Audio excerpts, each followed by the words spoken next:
The year is 1042, deep in the heart of the northern winter, where the world is defined not by the passage of hours, but by the shifting weight of the snow and the thickness of the ice.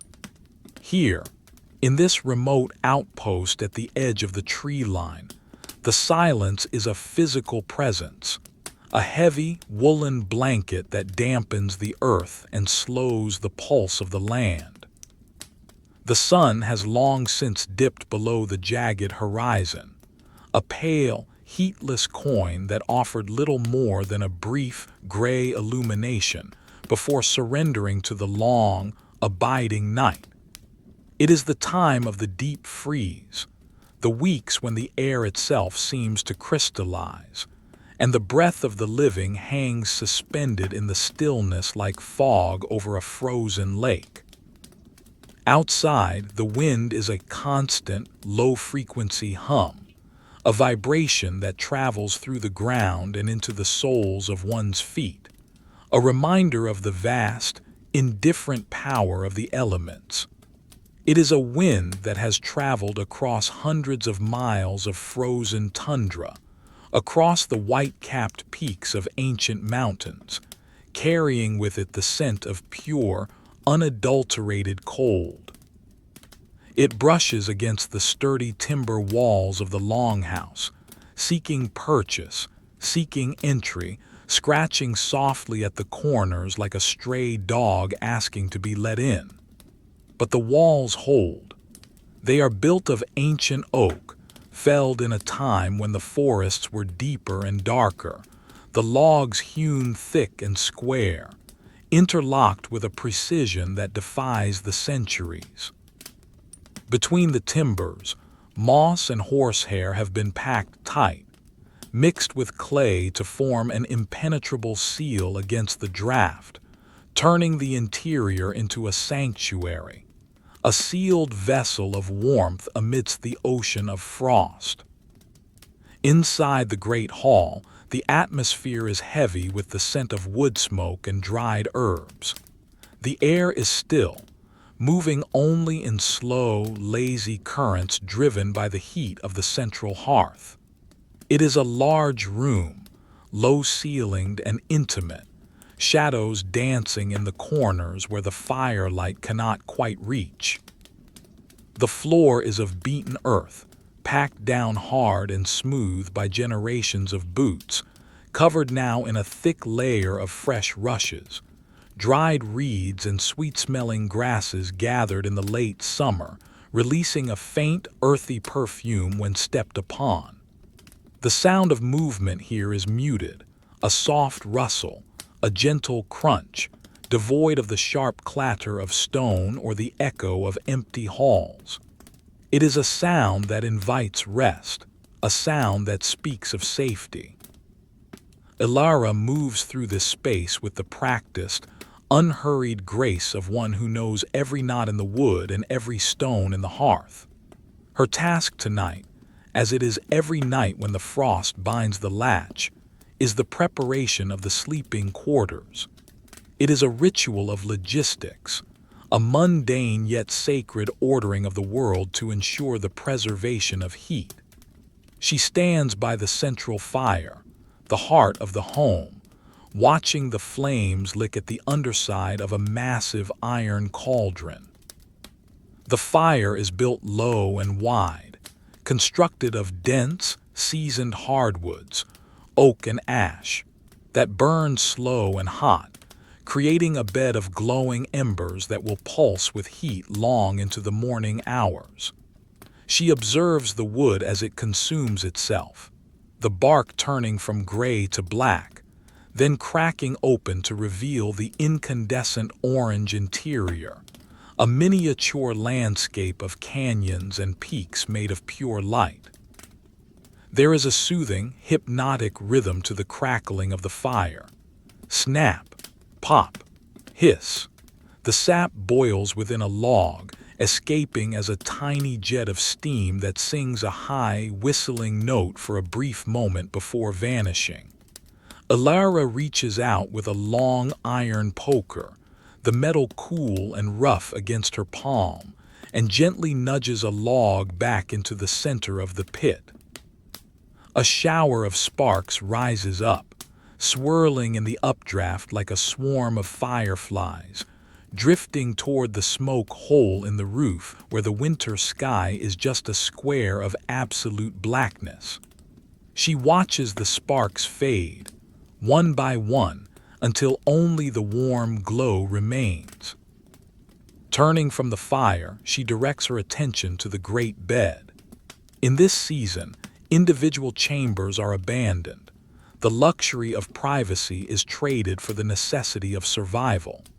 The great bed is a massive platform raised 2 feet off the ground to avoid the cold draft that crawls along the floor. It is framed in heavy pine, polished smooth by years of use, the grain flowing like water frozen in time.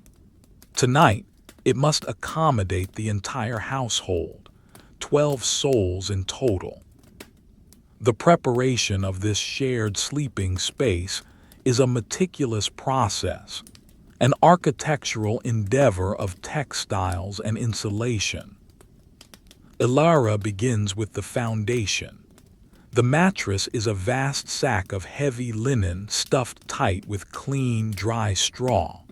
She walks around the perimeter of the bed, her hands pressing down on the surface, checking for lumps, for unevenness. She kneads the straw through the fabric, breaking up clumps, smoothing out the hollows, ensuring a level surface that will support the spine and hold the warmth. The straw rustles beneath the linen, a dry, whispering sound like the wind moving through a summer field, a memory of warmth trapped within the stalks. Once the straw is leveled, she moves to the chest at the foot of the bed, a heavy oak box bound in iron straps. The hinges groan softly, a low melodic complaint as she lifts the heavy lid. Inside, the scent of lavender and cedar wafts up, a preservative against moths and stale air. She withdraws the first layer, sheets of heavy, unbleached wool. These are not the fine, scratchy wools of the market, but soft, lanolin-rich weaves that feel almost oily to the touch, water-resistant and incredibly warm. She unfurls them with a slow, deliberate snap, the fabric settling over the straw mattress with a sigh. She moves to the corners, tucking the wool tightly under the frame, her fingers working the fabric, pulling it taut. There must be no wrinkles, no bunches to press into the skin during the long night. The friction of the wool against the linen makes a soft, shushing sound, a sound of enclosure, of wrapping up. Next come the pelts. This is the crucial layer, the barrier that mimics the survival strategies of the wild. Ilara pulls out sheepskins, cured with the fleece still attached. The fleece is deep and curly, a creamy white that has yellowed slightly with age. She lays them out in a grid, fleece side up, creating a carpet of soft, springy wool on top of the bottom sheet. She runs her hand over the surface, her fingers sinking deep into the curls. It is warm to the touch, retaining the heat of the room, a promise of comfort. She arranges them carefully, ensuring there are no gaps between the skins, overlapping the edges slightly so that no cold air can seep up from below. The air in the room is slowly changing. As the fire settles into its bed of coals, the sharp heat of the flames mellows into a radiating, ambient warmth. The light shifts from flickering yellow to a steady, deep amber, softening the edges of the furniture, turning the rough timber walls into a tapestry of brown and gold.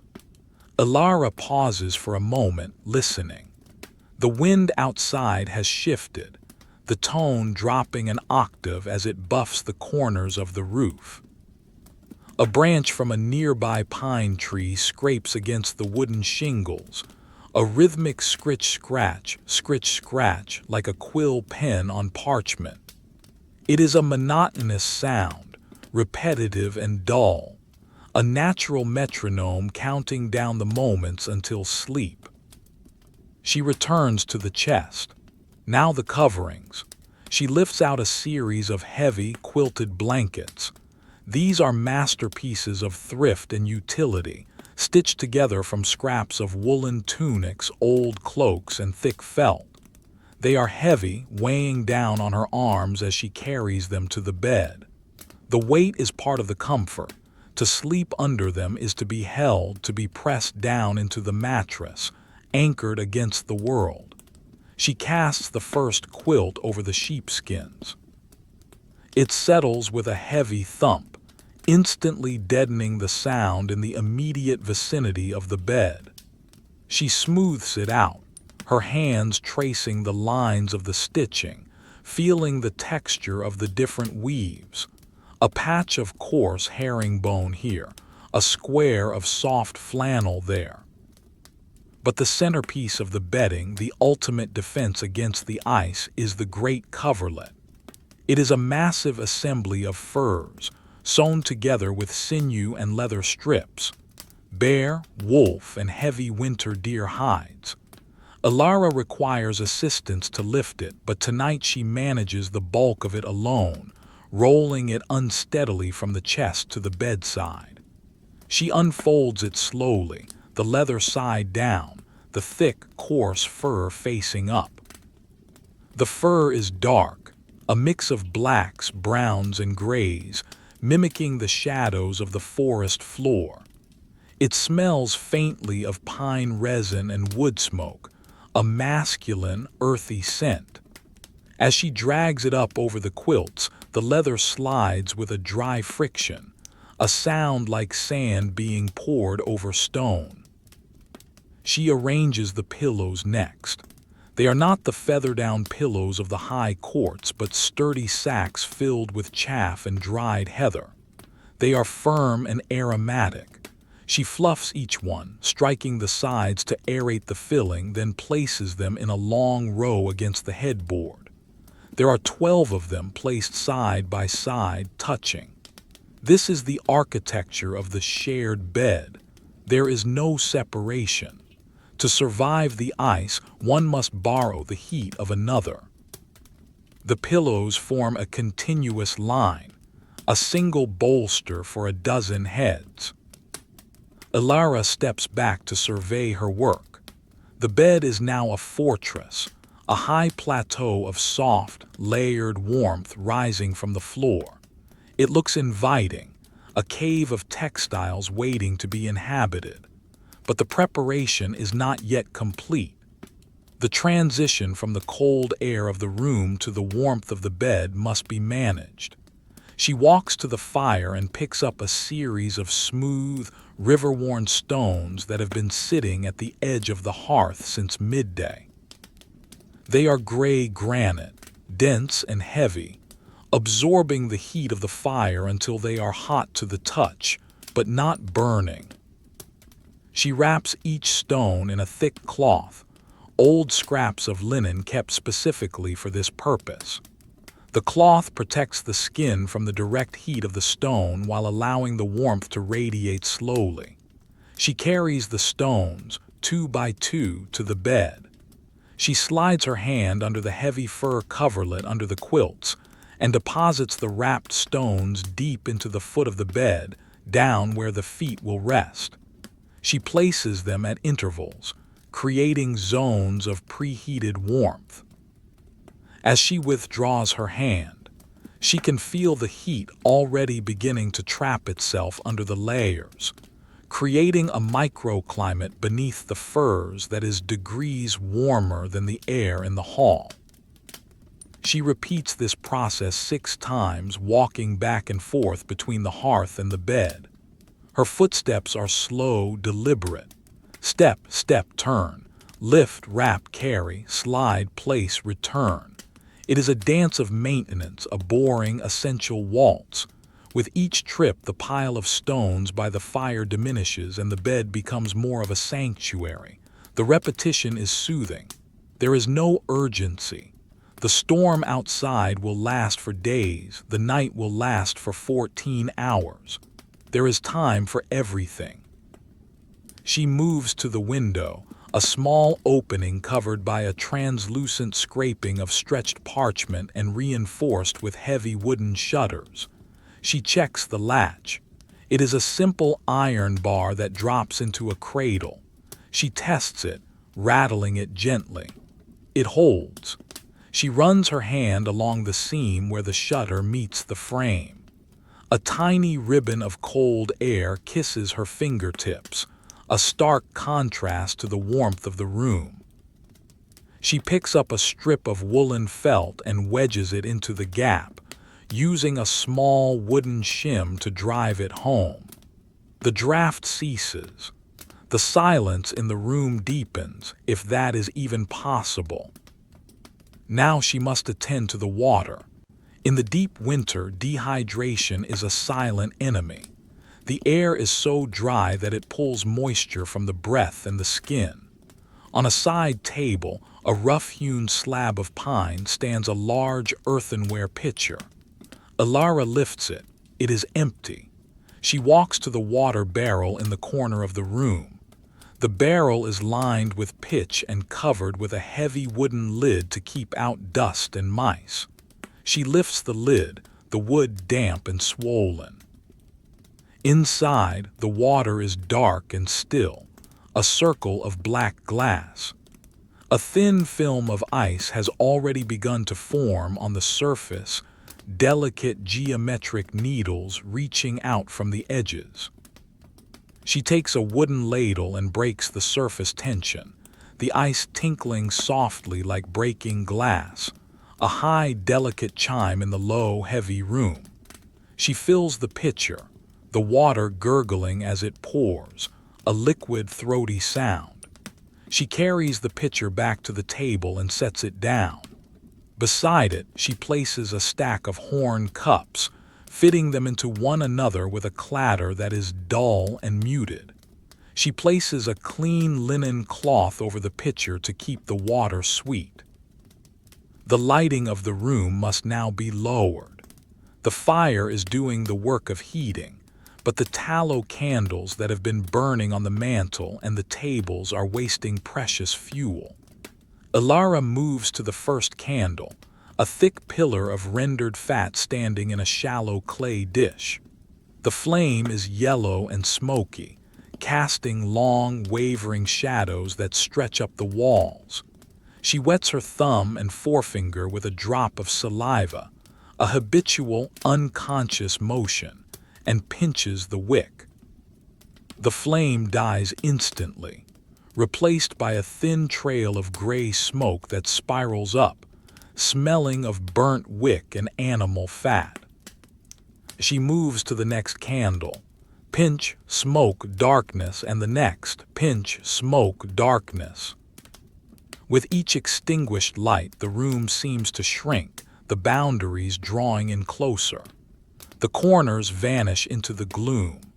The ceiling disappears. The world is reduced to the circle of amber light cast by the dying fire and the massive, inviting bulk of the great bed. The visual noise of the room, the tools hanging on the walls, the dried herbs drifting from the rafters, the stack of firewood, fades away, leaving only the essential shapes. Ilara returns to the hearth. She takes a small stool, a three-legged thing made of milking wood, and places it near the warmth. She sits, her joints popping softly, a release of tension. She smooths the front of her heavy wool apron. She waits. The rest of the household will be returning from the outer building soon. They have been securing the livestock, checking the grain stores, bolting the barn doors against the wind. They will come in cold, stomping snow from their boots, their beards frosted with ice. But for now, it is just her, the fire and the waiting. She picks up a small basket of wool that sits by the hearth. Even in the moments before sleep, hands must be busy. She begins to card the wool, pulling the raw clumps through the wire teeth of the combs. Scritch, scratch, scritch, scratch. The sound is rhythmic, dry, and infinitely repetitive. It blends with the sound of the wind outside and the settling of the logs in the fire. It is a sound that requires no thought, no attention. It is the sound of time passing, slowly, grain by grain. She looks at the bed again. It is ready. The heat from the stones is spreading, warming the sheepskins, softening the leather. The pillows are fluffed. The drafts are sealed. The water is poured. The stage is set for the long, communal sleep, a hibernation that will last until the sun drags itself back over the horizon in the late morning. She takes a deep breath, inhaling the scent of the room, smoke, wool, lavender, and the metallic tang of the coming snow. It is a good smell, a safe smell. The heavy oak door at the far end of the hall gives a dull thud.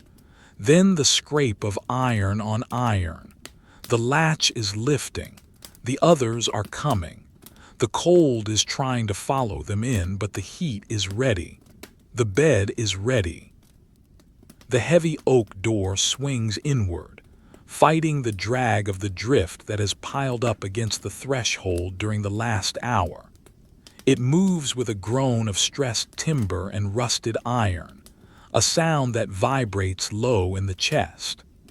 As the seal is broken, the wind announces itself not with a howl, but with a sudden, sharp pressure drop in the room, a vacuum that sucks the warm air toward the opening before the cold comes rushing in. The draft is instant and biting, a physical wave of white cold that rolls across the floorboards, curling around the ankles of the furniture and searching for the heat of the fire. The candle flames dip and shudder, clinging to their wicks, almost extinguished by the sudden intrusion of the savage night. Through the rectangular frame of the doorway, the world outside is reduced to a swirling, chaotic gray. Snow, driven horizontal by the gale, flies past like sparks from a grinder. Into this breach step the figures of the household, one by one, emerging from the blizzard like ghosts gaining solidity. They are shapeless, bulky silhouettes, their human forms completely obscured by layers of felt, fur, and leather. They move stiffly, their joints restricted by the cold and the weight of their garments. There is the crunch of frozen boots on the floor, a hard, sharp sound, distinct from the soft thud of the rush-covered interior. First comes Bram, the eldest, his beard a solid shelf of ice where his breath has frozen instantly upon exiting his lips. He carries the smell of the storm with him, a crisp, metallic scent of ozone and crushed ice that momentarily overpowers the warm wood smoke of the hall. Behind him follows Kale, narrower, bent under the weight of a sack of feed he has retrieved from the granary. Then the others, a procession of snow-dusted mounds, their heads ducked low into their cowls, their hands tucked deep into opposite sleeves. There is no greeting spoken. Words are a waste of heat, and the cold has numbed their jaws, making speech a clumsy, slurred affair. There is only the collective, heavy breathing of labor, the sound of air being pulled through wool scarves, the wheeze of lungs adjusting from the biting dry air of the outside to the humid warmth of the indoors. The last to enter is Hanno, who turns immediately to the task of the door. This is a critical moment. He grips the iron ring with a gloved hand, heaving his weight against the wood. The wind fights back, pushing against the exterior face of the door, holding it open. It is a slow, grinding battle of leverage. Hanno plants his feet, his boots slipping slightly on the wet snow that has blown in, and pushes. Slowly, agonizingly, the door swings shut. The gap narrow, 3 feet, 2 feet, 1 foot, a sliver. Finally, with a decisive thump, the wood meets the frame. The wind is cut off mid-scream, reduced instantly to a muffled drumming on the other side. Hanno throws the latch. Clack. Then he lifts the heavy timber bar, a beam of solid oak 4 inches thick, and drops it into the iron bracket spanning the door. Thud. The sanctuary is sealed once more. The silence of the room returns, but it is different now. It is filled with the presence of the cold they have brought in with them, radiating from their clothes like a lingering frost. Now begins the long, arduous process of degearing. It is a slow shedding of skins, a reversal of the morning's preparation. They do not move far into the room, clustered by the door on a section of the floor paved with flat stones, designed specifically for this transition, to catch the melting snow before it soaks the rushes. Bram stands still, allowing his arms to hang heavy by his sides. He needs a moment for the warmth to begin its work. He flexes his fingers inside his mittens. The mittens are massive, made of tanned beaver skin with the fur turned inward. He pulls them off one by one. The leather is stiff, resisting the movement.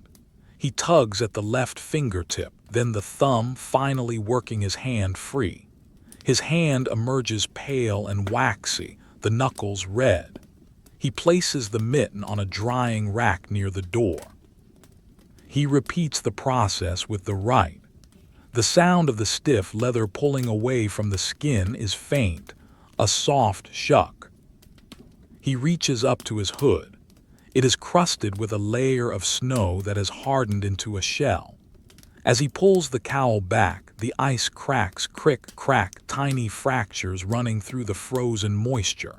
He shakes his head, and small pellets of ice fall from his beard onto the stone floor, skittering away like dropped seeds. He brushes his shoulders, his heavy gloved hands sweeping down the rough wool of his cloak. The snow falls in sheets, landing with a wet slap on the stones. Cale is struggling with his boots. They are high, reaching the knee, bound with crisscrossing straps of rawhide. The leather, soaked during the day and frozen in the evening wind, is as hard as wood. The knots are small lumps of ice. He bends at the waist, his breath coming in short puffs of steam that rise and vanish in the gloom.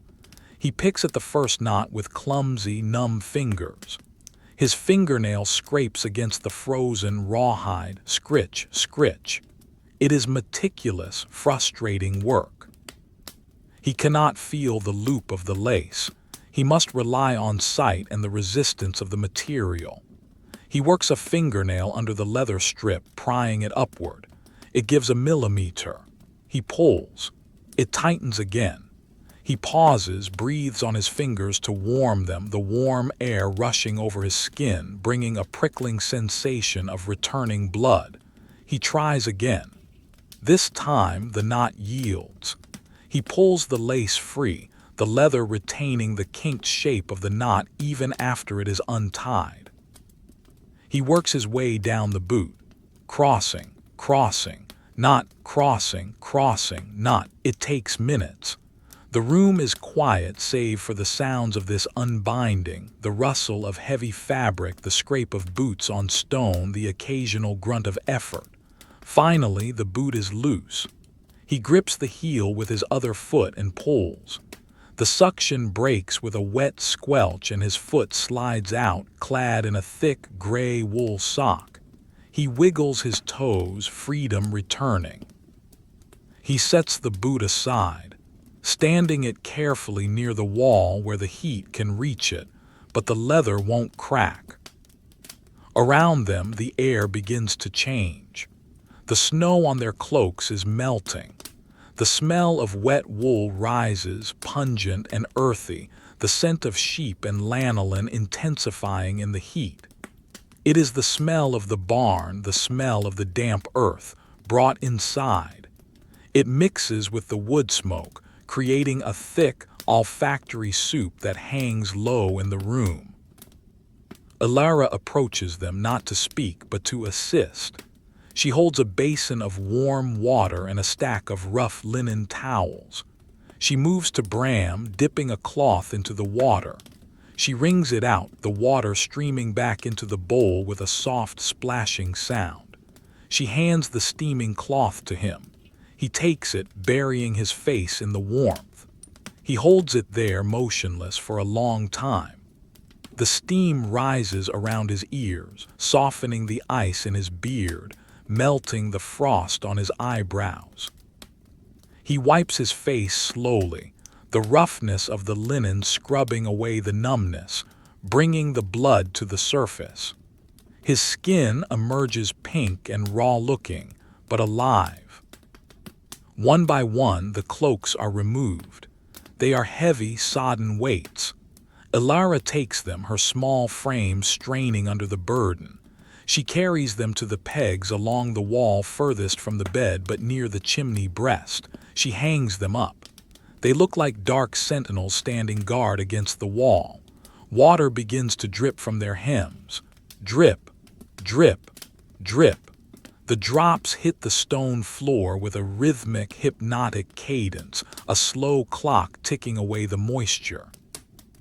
Underneath the cloaks, the household wears tunics of thick felt and trousers of woven wool. These, too, are cold to the touch, having absorbed the chill of the outer layers. They move toward the fire now, drawn by the magnetic pull of the hearth. They form a semicircle around the glowing coals, standing with their backs to the heat, their hands clasped behind them. This is the turning, a slow rotation to ensure even thawing. They stand for minutes, just absorbing the radiation. The heat presses against the backs of their legs, penetrates the layers of wool, and begins to loosen the muscles that have been clenched against the cold all day. Steam begins to rise from their clothes. It comes off them in wispy, curling tendrils drifting up toward the rafters. They look like they are smoldering, their bodies generating a fog that blurs their outlines. The firelight catches the rising vapor, illuminating the swirling eddies of moisture. The silence is absolute now, save for the fire and the dripping cloaks. The wind outside is a distant memory, a problem for tomorrow. Ilara moves to the cauldron. The soup has been simmering for hours, a thick pottage of dried peas, barley, and root vegetables. It is not a meal for pleasure, but for fuel. It is dense, gray, and sustaining. She ladles it into wooden bowls. The ladle scrapes the bottom of the iron pot, scrap, a vibration that can be felt in the handle. The pottage lands in the bowls with a heavy plop. She adds a chunk of dense, dark rye bread to each bowl, the crust hard enough to crack teeth, requiring the soup to soften it. She hands the bowls to the standing figures. They take them with both hands, using the vessel as a hand warmer. They cup the wood, feeling the heat transfer into their palms. They do not sit yet. They eat standing up, staring into the fire. The sound of eating is efficient. The wooden spoons click against the wooden bowls, clack, clack, clack. The sound of chewing, of swallowing hot liquid. The bread soaks up the broth, becoming a heavy, sponge-like mass that fills the stomach and weighs down the body, inducing the heavy lethargy that precedes deep sleep. Hanno finishes his bowl and sets it down on the hearth. He lets out a long, low sigh, the sound of a day's tension leaving the body. He stretches, his spine cracking audibly, pop, pop, pop. He runs a hand through his hair, which has been flattened by his hood, scratching his scalp vigorously. The friction makes a dry, rasping sound. It is time for the final preparations, the transition to the bed. The group moves towards the great bed.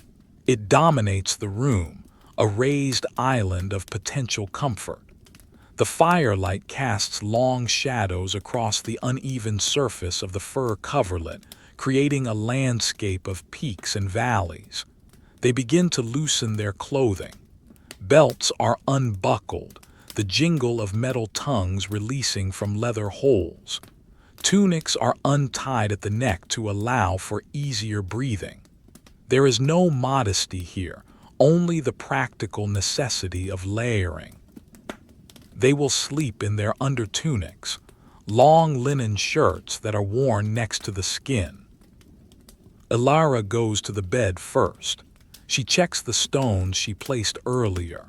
She reaches under the furs, her hands searching. She finds a stone. It is still warm, radiating a gentle, dry heat. She nods to herself. The bed has cured.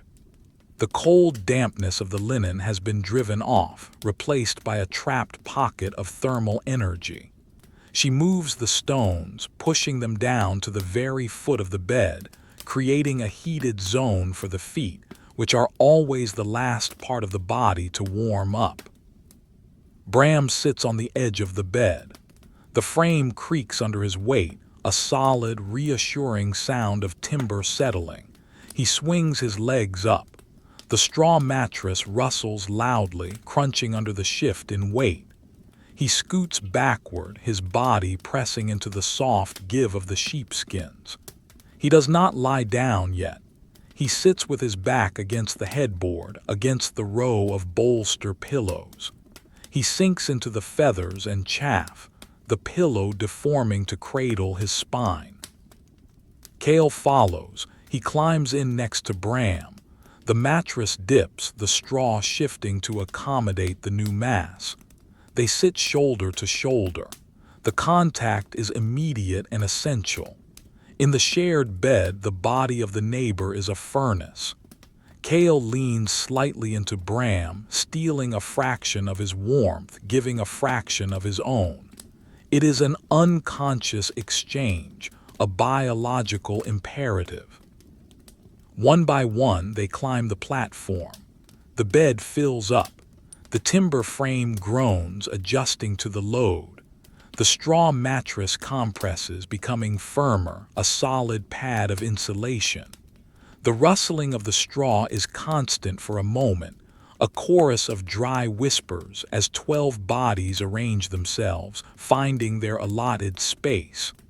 There is a hierarchy to the arrangement, though it is unspoken. The youngest in the middle, where the heat is greatest. The elders on the edges, where the draft is more likely to bite, their tougher constitutions serving as a shield for the others. Ilara is the last to enter. She extinguishes the final candle. The room plunges into a darkness that is almost total, broken only by the deep red glow of the dying fire's embers. The light is so low that color disappears, leaving only tones of black and charcoal. She climbs into her space near the foot, pulling the heavy fur coverlet up. The coverlet is the final piece of the puzzle. It is heavy, weighing perhaps 30 pounds. As she pulls it up, it slides over their bodies, a crushing, comforting weight. It presses the quilts down, presses the bodies into the mattress, sealing them in. The fur tickles her chin. She tucks the edge under her shoulder, ensuring there is no gap. Under the covers, the environment is radically different from the room. It is a cave of warmth. The heat from the stones, combined with the body heat of 12 people, begins to build instantly. The smell here is intense. Wool, linen, heated skin, the faint herbal scent of the lavender packed in the chest. The sounds of the room settle. The breathing of the household synchronizes a slow, collective rhythm. Inhale, exhale, inhale, exhale. It sounds like the ocean, a tide of breath rising and falling in the dark. Ilara lies on her back, staring up into the blackness of the rafters. She can't see them, but she knows the shape of every beam. She feels the warmth of Kale's arm against her left side, the warmth of Hanno's leg against her right. The shivering stops. The muscles in her legs, tight from standing all day, begin to uncoil. The weight of the furs feels like a protective hand holding her down, pinning her to the earth, safe from the wind that continues to scratch uselessly at the shutters outside. The fire pops, a single loud crack that echoes in the quiet. Then the settling of a log, a soft crumple of charcoal. Then silence. The long night has truly begun. The darkness in the longhouse is not merely an absence of light. It is a physical weight, a heavy, velvet substance that seems to press against the eyelids and fill the spaces between the rafters. Under the immense mound of the great bed, the 12 bodies have ceased to be individuals and have become a singular thermal entity, a collective furnace generating a steady, rising heat that defies the freezing world outside. The silence is profound, layered, and textured. It is not the silence of emptiness, but the silence of fullness, of a space occupied by rest and safety. For the first hour, there is very little movement. The exhaustion of the day, the sheer caloric expenditure of existing in the cold, acts as a paralytic. Muscles that have been tense since dawn, clenched against the wind, braced against the weight of snow shovels and timber, begin to unspool. It is a slow biological process, a chemical release that travels from the base of the neck down the spine, unknotting the shoulders, loosening the lower back, finally reaching the calves and the feet. Bram lies near the center left of the bed. He is the anchor. He lies on his back, his hands folded over his stomach, his breathing deep and rhythmic. He stares up into the black void where the roof should be, his eyes open but seeing nothing. In this state of pre-sleep, his mind does not wander to worries or plans. Instead, it settles into a groove of comforting repetition, a mental cataloging of the physical world that secures their survival. He visualizes the grain stores. In his mind's eye, the image is crisp and clear, illuminated by a phantom lantern. He sees the rough-hewn shelves in the granary. He counts the sacks of barley. 1 sack heavy and slumped in the corner, 2 sacks leaning against the first, 3 sacks, 4. He traces the weave of the burlap in his mind, the coarse fibers, the way the dust settles in the valleys of the weave. He moves to the dried peas. 1 barrel, the lid is tight. The wood is oak. 2 barrels. The hoops are iron, rusted slightly at the rivets. He counts the wheels of cheese on the high shelf. They are wrapped in wax and cloth. 1 wheel, 2 wheels, 3 wheels. They are yellow and hard, aging slowly in the cold dark. This mental inventory is a lullaby. It is a confirmation of sufficiency. There is enough. The door is barred. The roof holds. The list goes on, monotonous and soothing, a litany of supplies that stands as a wall against the chaos of nature. Beside him, Hanno shifts. It is a microscopic movement, an adjustment of the left shoulder to find a softer depression in the straw mattress. The straw responds with a faint, dry crinkle, a sound like parchment being smoothed. The movement sends a ripple through the bedding.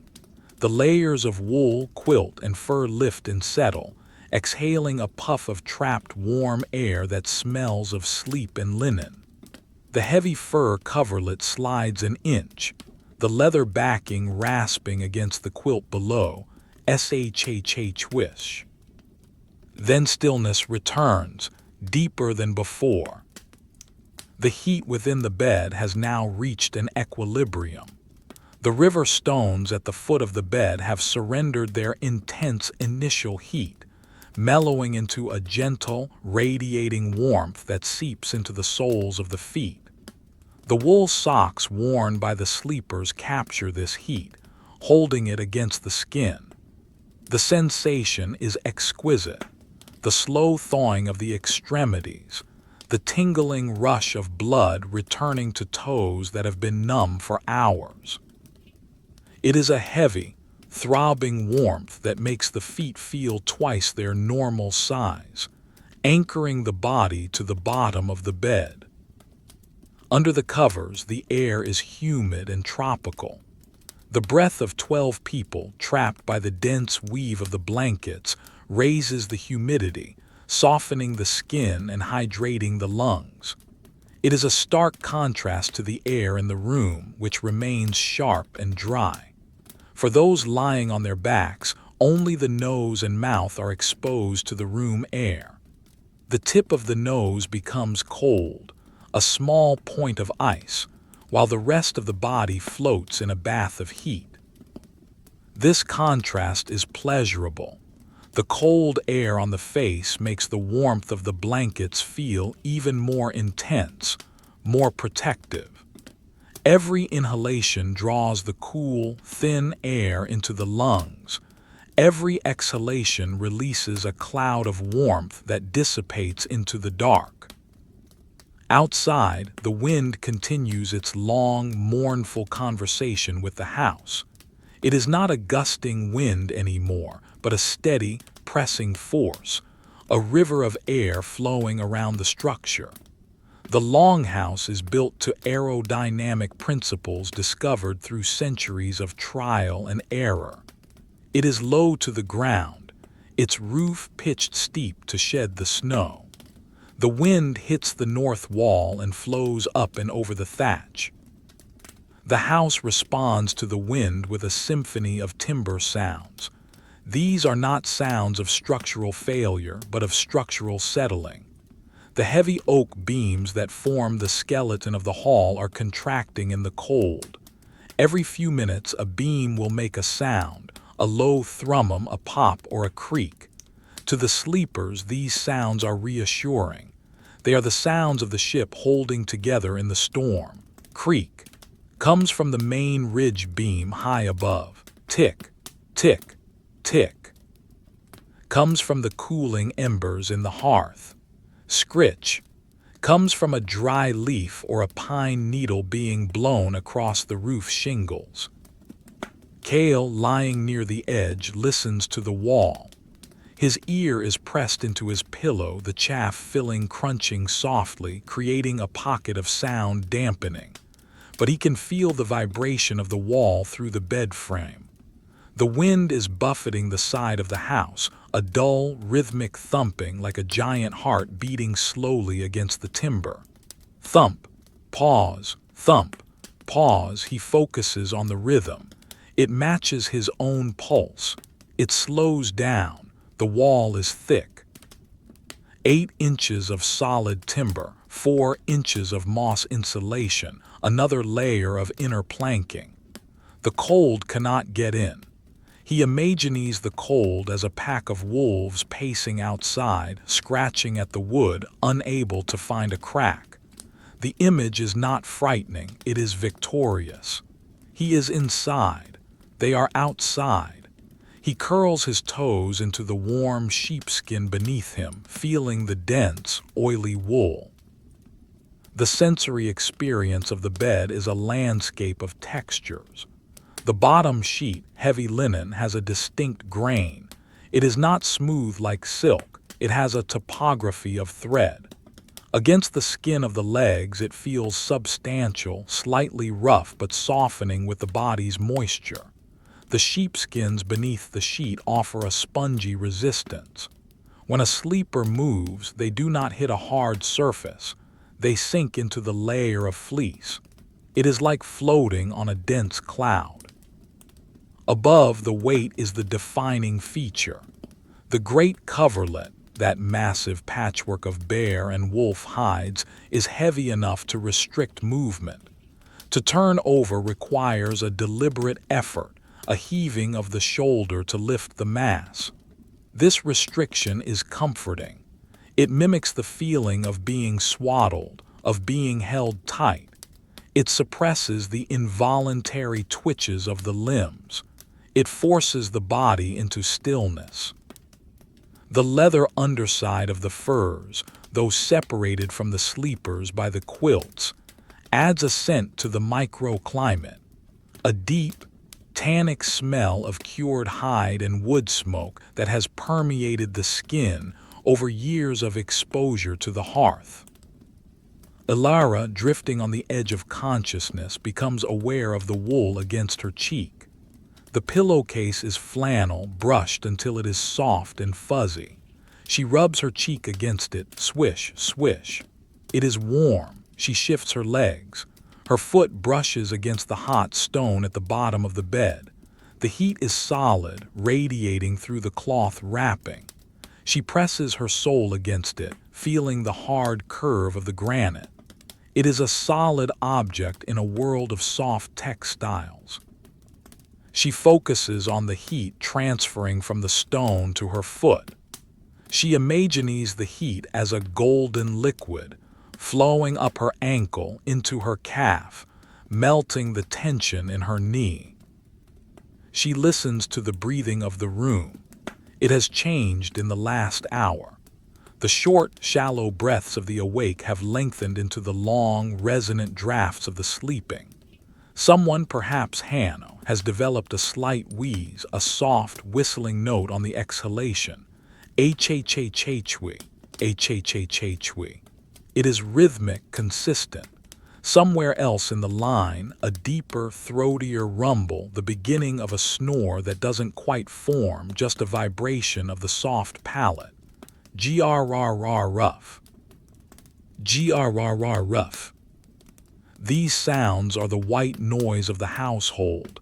They weave together into a tapestry of respiration.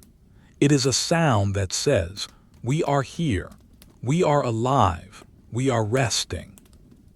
The fire is now just a bed of coals. The flames have vanished completely.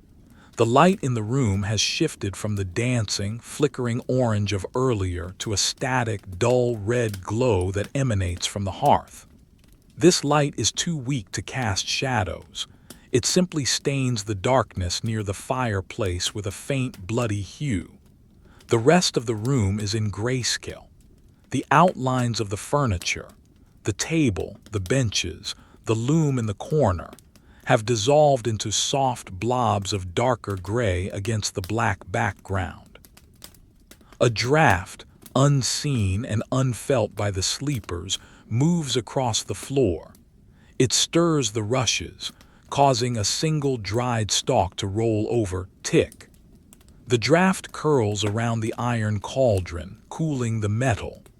The iron contracts with a tiny ping, a high-pitched note that rings for a split second before being swallowed by the heavy air. Bram has finished counting the grain. He moves on to the firewood. He visualizes the woodshed attached to the back of the hall. He sees the stacks of split logs, ash, oak, birch, pine. He mentally sorts them by type. The ash is for the long burns, the slow heat. He counts the rows. 1 row shoulder-high, bark tight. 2 rows, the end sawed smooth, showing the rings of the tree's life. 3 rows. He admires the stacking pattern in his mind, cross-hatched at the corners for stability. He counts the kindling bundles tied with twine. 10 bundles, 20 bundles. The smell of the sawdust, sharp and resinous, fills his mind. The monotony of the counting is a heavy blanket on his brain. His thoughts become slippery. The image of the woodpile blurs. The logs seem to soften, to melt into one another. He is falling. Not a frightening fall, but a slow, drifting descent, like a leaf sinking through deep water. The boundary between his body and the bed begins to dissolve. He no longer feels the separation between his skin and the sheet. He is part of the bed. He is part of the warmth. In the center of the bed, a child shifts. It is little Mara. She turns in her sleep, flinging an arm out. Her hand lands across the chest of her mother. The mother does not wake. She simply adjusts, her arm coming up instinctively to cover the child's hand, tucking it back under the warmth of the quilts. The movement is fluid, unconscious, a reflex of care that functions even in the depths of slumber. The straw rustles again, crinkle, hush. The silence rushes back in to fill the gap, heavier than before. The air in the room continues to cool. The frost begins to grow on the inside of the window shutters. It starts at the nail heads, where the iron conducts the cold from the outside. Delicate, fern-like patterns of white ice crystallize on the dark wood. They grow slowly, fractal branch by fractal branch, consuming the surface in a slow-motion geological event. No one sees it. It is a private masterpiece of the winter, a silent decoration for the sleeping room. The smell of the room settles. The sharp notes of the day, the cooking odors, the wet dog smell of the melting snow have faded. What remains is the bass note of the house, ancient oak, smoke-cured thatch, and the dry, dusty smell of the earth floor. It is a scent of antiquity, of a structure that has stood in this spot for generations, absorbing the lives of those within it. Hanno's breathing hitches, then smooths out. He has entered the deep sleep. His dreams are not of dragons or battles, but of walking through a summer field, the sun hot on his back, the grass high and green. In the dream, he is warm. In reality, he is warm. The two states merge. His body twitches once, a hypnic jerk, as the nervous system finally goes offline. His foot kicks out slightly, hitting the heavy wool blanket. The blanket absorbs the energy without a sound. The wind outside shifts direction, coming now from the east. It whistles across the smoke hole in the roof, creating a low, flute-like tone. Hoo-hoo. It is a lonely sound, a sound of vast, empty spaces, but inside it serves only to emphasize the enclosure. The sound highlights the barrier. The note holds for a long moment, then fades as the gust dies down.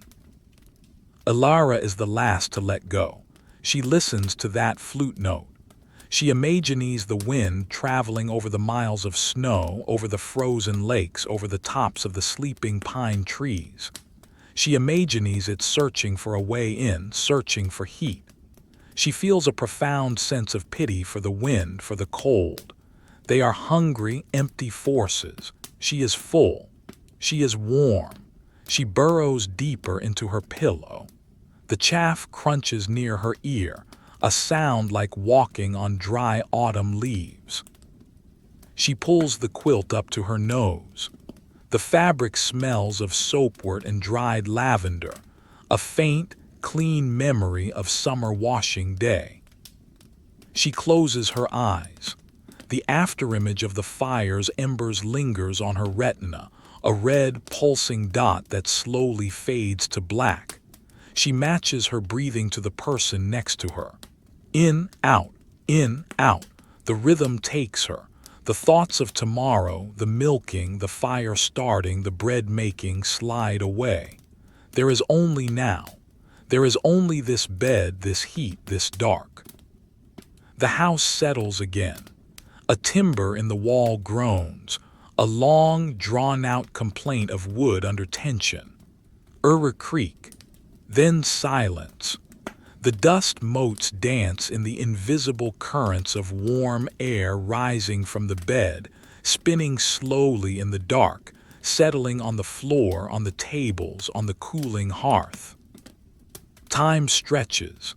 Minutes elongate into hours. There is no clock here, no mechanism to mark the passing of the night. There is only the cycle of the breath and the slow, inevitable cooling of the embers. The world has shrunk to a rectangle of warmth in a universe of ice. As the night deepens, the internal rhythm of the longhouse shifts from the active process of settling into the passive state of endurance. The first watch of the sleep cycle is over. The household has descended into the profound, comatose slumber known to those who work hard physical labor in extreme climates. This is not the flickering, dream-heavy sleep of the idle, but a deep physiological shutdown, a hibernation where the heart rate slows, the body temperature drops slightly, and the mind goes blank. The only light remaining in the hall comes from the very heart of the hearth. The embers, previously a bed of glowing coals, have now formed a crust of gray ash.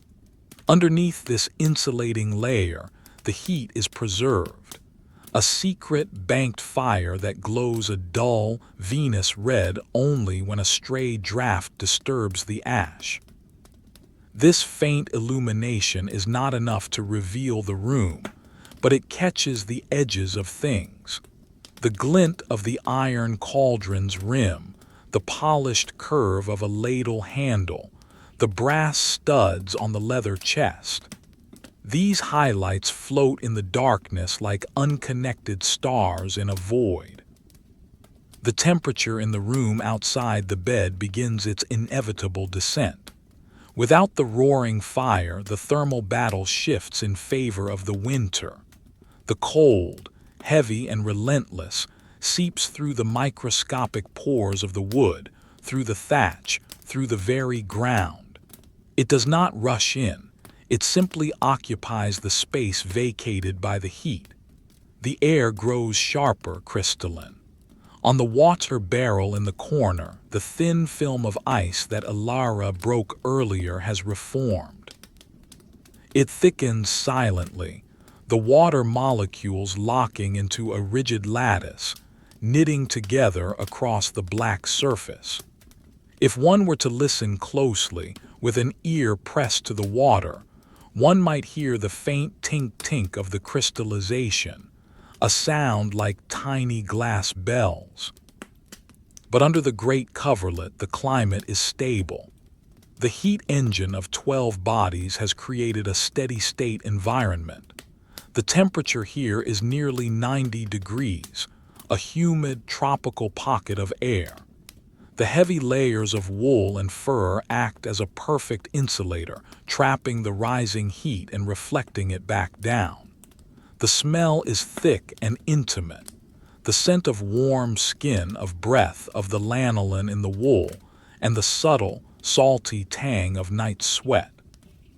It is a biological atmosphere, heavy with life. At the far right edge of the bed lies Tomas.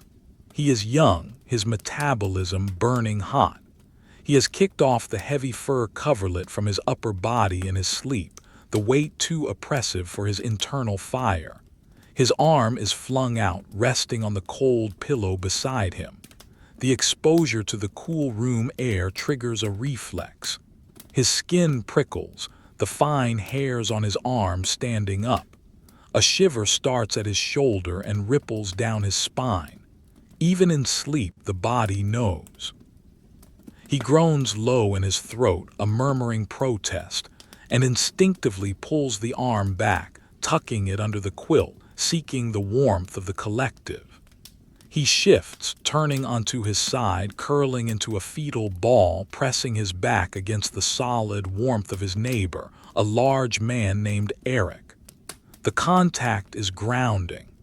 Eric does not wake. He acts as a heat sink, absorbing the movement, his breathing never faltering. The soundscape of the room is dominated by the wind. It has found a loose shingle on the roof, a thin slat of wood that has worked free from its peg. The wind catches it, lifting it and dropping it. Clack-tap, clack-tap, clack-tap. It is an irregular rhythm dependent on the gusts. Sometimes it is a rapid flutter, sometimes a slow, deliberate knocking. It sounds like a bird hopping on the roof or a finger tapping impatiently on a table. It is a small sound, but in the silence it is magnified. Below the wind, there is the sound of the house breathing. The timber frame, cooling in the night air, continues to contract. A rafter near the smoke hole gives a loud pop, a sound like a gunshot that echoes momentarily in the vast space of the roof peak. No one stirs. These sounds are part of their genetic memory. A house that makes noise is a house that is standing. A silent house is a dead house. On the floor near the hearth, the family dog, a massive, shaggy wolfhound named Barnabas, is curled into a tight circle. He is not allowed on the great bed. His place is by the fire. He sleeps on an old sheepskin rug that is worn bald in the center. His breathing is a series of short, sharp puffs. His legs twitch as he chases dream rabbits across dream snow. His claws scrabble against the stone hearth, scritch, scratch, scritch. He lets out a muffled woof, a sound that is closed off by his jowls vibrating in his chest. He lifts his head for a second, ears perking at the sound of the loose shingle, then drops it back down with a heavy sigh, his chin resting on his paws. He closes his eyes, returning to the chase. Back in the bed, the dynamic of the sleepers is fluid. It is a slow-motion choreography of comfort. Kale, whose leg has been pressed against a seam in the mattress, feels a dull ache penetrating his dream. He needs to turn. In a single bed, this is a simple action. In the shared bed, it is a negotiation. He begins to rotate. The movement disturbs the person to his left, Alara, and the person to his right, Bram. As Kale rolls, he pulls the quilt with him. Bram feels the draft and instinctively grabs the fabric, pulling it back. It is a tug-of-war played out by unconscious minds. Kale settles on his other side. Alara shifts her hip to accommodate his knee. Bram retucks the quilt. The bed settles.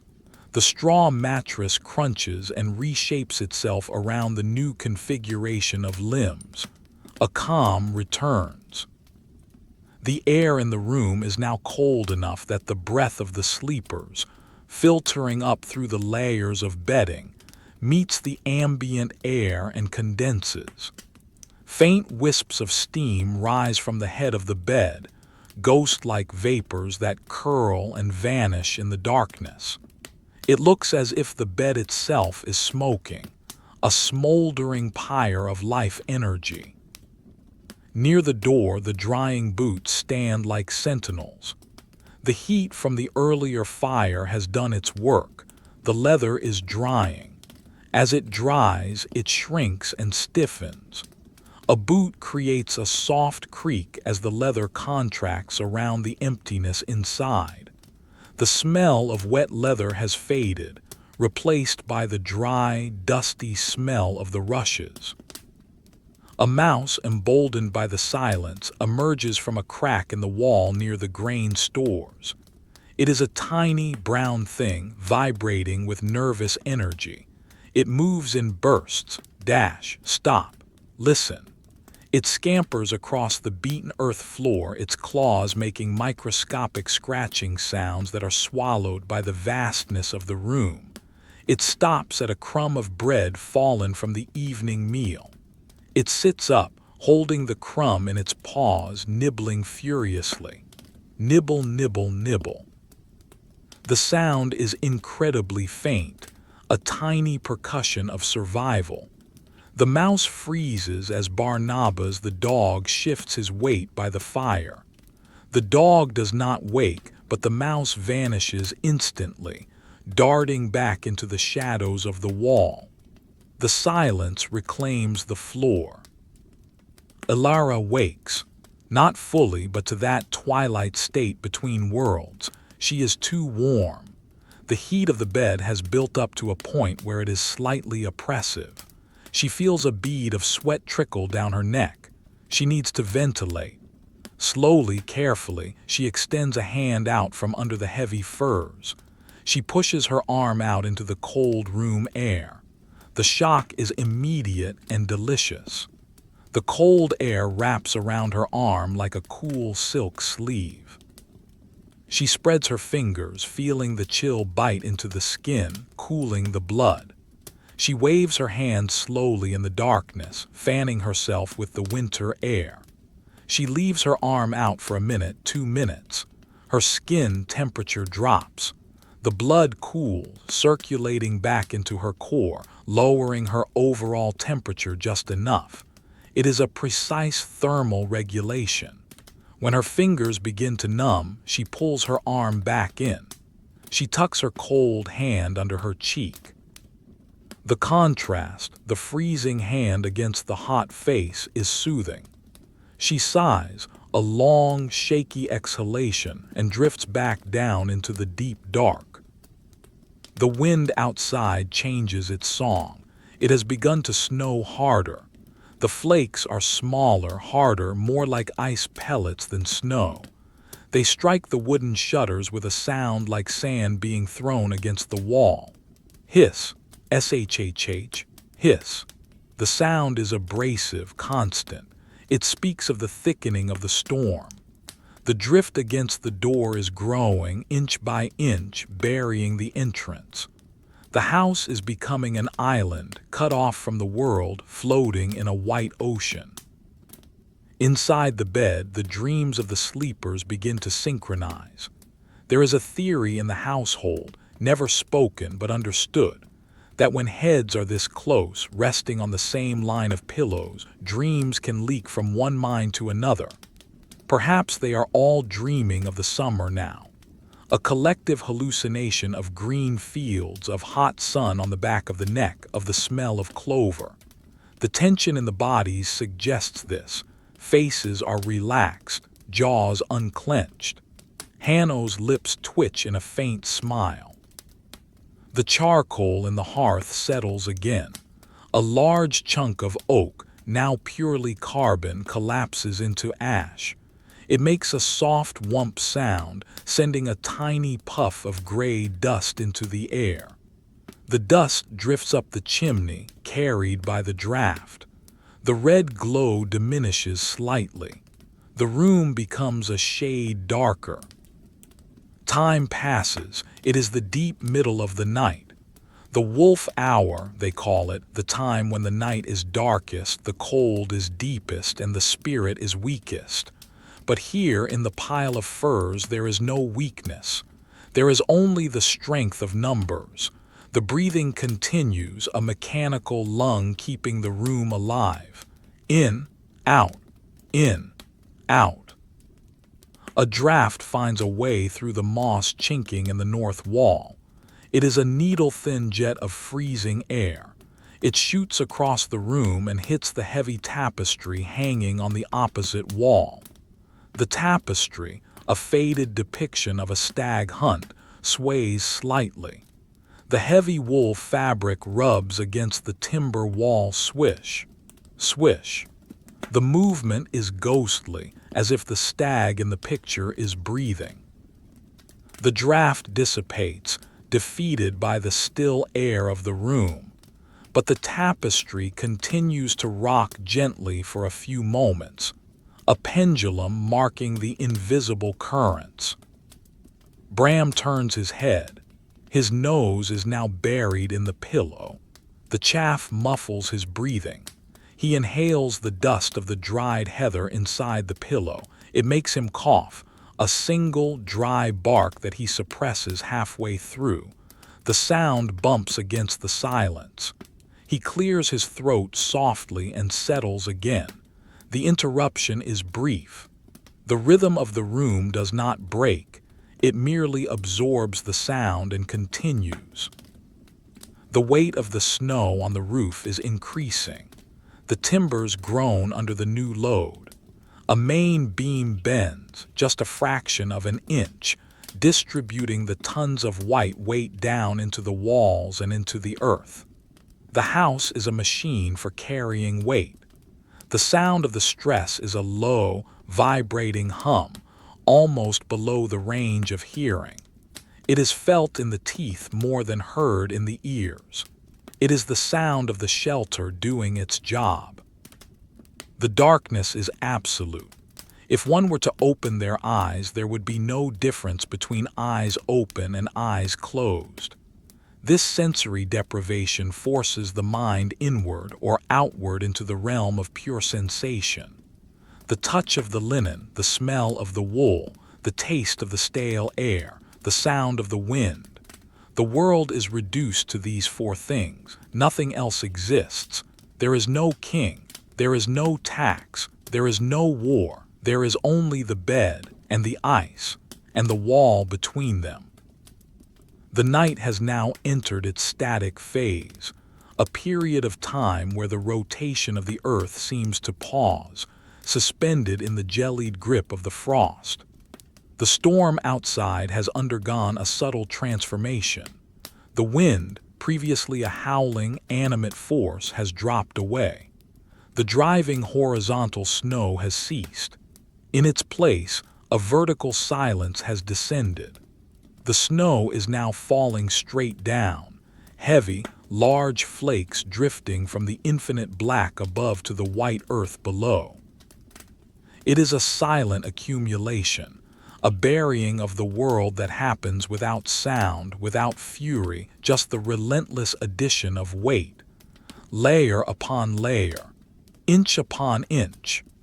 The world is being erased, smoothed over, turned into a blank page. Inside the longhouse, the silence is so deep it rings in the ears. The timber frame has stopped its creaking. The wood has finally cooled to the temperature of the night and sits rigid, frozen in place. The only sound is the collective breathing of the 12 sleepers, a sound that has become the heartbeat of the room. It is a slow, tidal sound, rush, hush, rush, hush. It is the sound of life persisting in a dormant state. Hanno, lying on the outer edge of the great bed, opens his eyes. There is no startle, no sudden waking. He simply floats up from the depths of sleep to the surface of consciousness, like a piece of driftwood rising in a still pond. He stares into the dark. He does not know the hour, but his body knows the rhythm of the fire. The heat radiating from the hearth has dipped below the critical threshold. The embers are in danger of suffocating under their own ash. If the fire dies, the morning will be a misery of frozen kindling and numb fingers. It must be tended. He lies there for a long moment, gathering the will to move. He is warm. He is comfortable. The weight of the furs is a heavy, loving hand holding him down. To leave this nest is to step into the void. He flexes his toes. They are warm. He takes a deep breath of the thick, humid air under the covers. He savors it. Then, with the slow, inevitable momentum of a glacier, he begins to move. He pushes the heavy fur coverlet down. The leather backing slides against the wool quilt, shh-wish. The sound is loud in the quiet room. Cold air, waiting patiently by the bedside, rushes in to fill the space he has opened. It hits his chest like a splash of ice water. He sits up. The straw mattress crunches and groans, the depression he leaves behind slowly rising back up. He swings his legs over the side of the bed. His feet hunt for the floor. They find the rush matting. It is cool, but not freezing. The earth floor beneath retains a memory of the summer deep down, and the rushes provide a layer of insulation. He stands. His joints pop, crack, small explosions in the silence. He is wearing his linen undertunic, which hangs to his knees. It is warm from the bed, but the cold air of the room immediately begins to attack the fabric, stealing the heat. He wraps his arms around himself, his hands rubbing his triceps. Rub, rub, rub. The sound of skin on linen is dry and rhythmic. He moves towards the hearth. He does not need light. He knows the geography of this room better than the lines on his own hand. He navigates by touch and memory. His hand brushes the back of a rough-hewn chair. His hip bumps the edge of the long table. He steps carefully, placing his feet flat to avoid rustling the rushes too loudly. Step, pause, step, pause. He reaches the hearth. The fire is a low mound of gray ash shaped like a sleeping volcano. There is no visible flame, no light, only a faint, pulsing heat that can be felt on the shins. Hanno crouches down. His knees crack again. He rests his hands on his thighs, peering at the ash. He picks up the iron poker from the stone hearth. The metal is cold, sucking the heat from his palm. He inserts the tip of the poker into the base of the ash mound. He moves it gently, probing for the heart. Clink. The iron hits the stone back of the fire pit. He pulls back slightly and lifts. The ash crust breaks. A dull, deep orange glow is revealed, the eye of the fire still watching, still alive. The light is faint, barely enough to illuminate Hanno's face, casting deep, upward shadows that make him look like a carved totem. He begins the surgery. He carefully scrapes the dead, gray ash away from the center, moving it to the perimeter of the pit. The sound is soft and gritty scritch, scuff, scritch. The ash is light, almost fluid, flowing like water around the iron tip. He exposes the bed of coals. They are small, dark red jewels, pulsing with a slow, rhythmic light. When the air hits them, they brighten slightly, inhaling the oxygen. Hanno reaches for the fuel pile. He does not take a log. Logs are for waking hours. He reaches for the peat.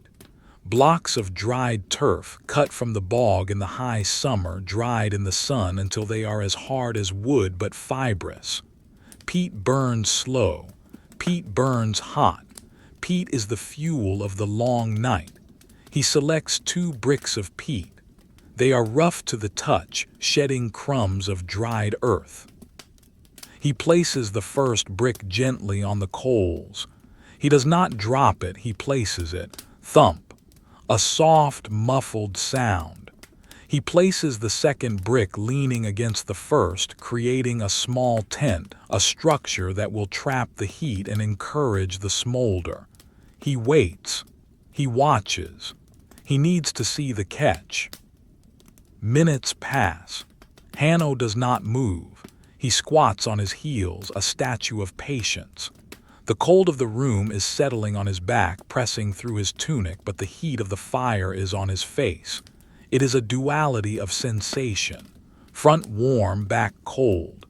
Slowly, a thin line of smoke begins to curl up from the peat. It smells distinct, earthy, ancient, like burning soil and old roots. It is a heavier scent than wood smoke. Then a tiny spark jumps from the coal to the peat fibers. A small edge of the turf begins to glow. The orange spreads, crawling up the side of the brick like a living infection of light. It has caught. Hanno stays a moment longer. He uses the poker to rake the gray ash back around the base of the new fuel, banking it. This restricts the air flow, ensuring the peat will burn slowly, lasting until the dawn. He covers the sides, leaving only the top exposed. The light dims again as the ash does its work. The fire is safe. The house is safe. He stands up, his legs stiff. He feels the thirst now. The dry air of the house has parched his throat. He moves to the water table. The darkness is absolute again, the fire's glow hidden behind the banking. He finds the pitcher by feel, he lifts it. It is lighter than before. He finds a cup. He pours. The water glugs, gloop, gloop, gloop. The sound is startlingly wet in the dry room. He lifts the cup to his lips. The rim is cold. The water is freezing. It hits his tongue with a shock, a liquid icicle sliding down his throat. He can feel the path of the water as it travels down to his stomach, a cold track through his core. He drinks the whole cup. He exhales, a sound of satisfaction. Ah, the water hydrates, wakes the senses, then cools the body. He places the cup back down. Clack. He turns back to the bed. It looms in the darkness, a massive shadow. He walks back, his steps a little quicker now. The cold has fully penetrated his tunic. He is shivering slightly, a fine tremor running through his shoulders. He needs the warmth. He needs the collective. He reaches his spot on the edge. He lifts the coverlet.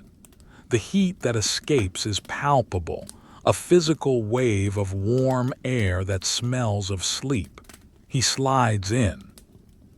The transition is a shock. His skin is cold. The sheets are hot. He shivers violently for a second as the two temperatures collide. He pulls the furs up to his chin, tucking them aggressively under his shoulder to seal the breach. He curls up, pulling his knees to his chest to preserve heat. Next to him, Bram stirs. The influx of cold air that Hanno brought with him has disturbed the equilibrium.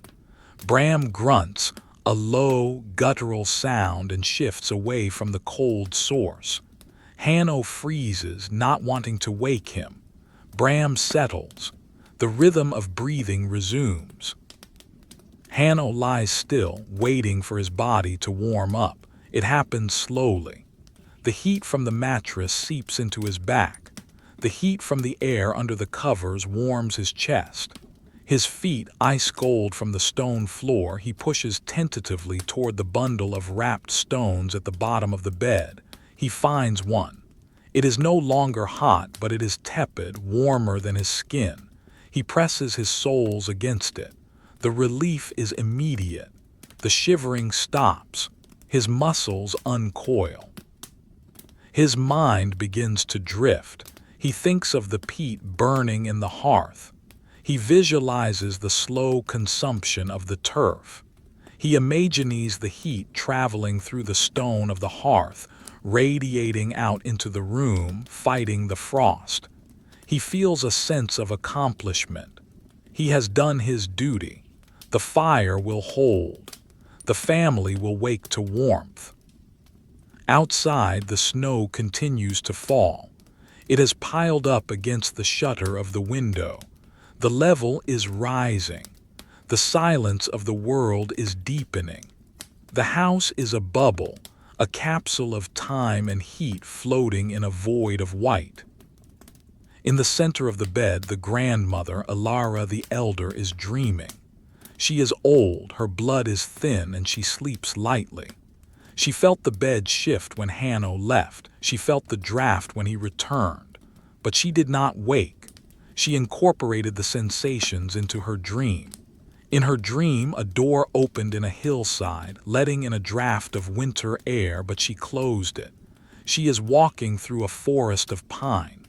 The trees are tall and silent. Snow falls, but it does not make her cold. It is a gentle snow. She hears the sound of a loom, the rhythmic clack-clack of the beater.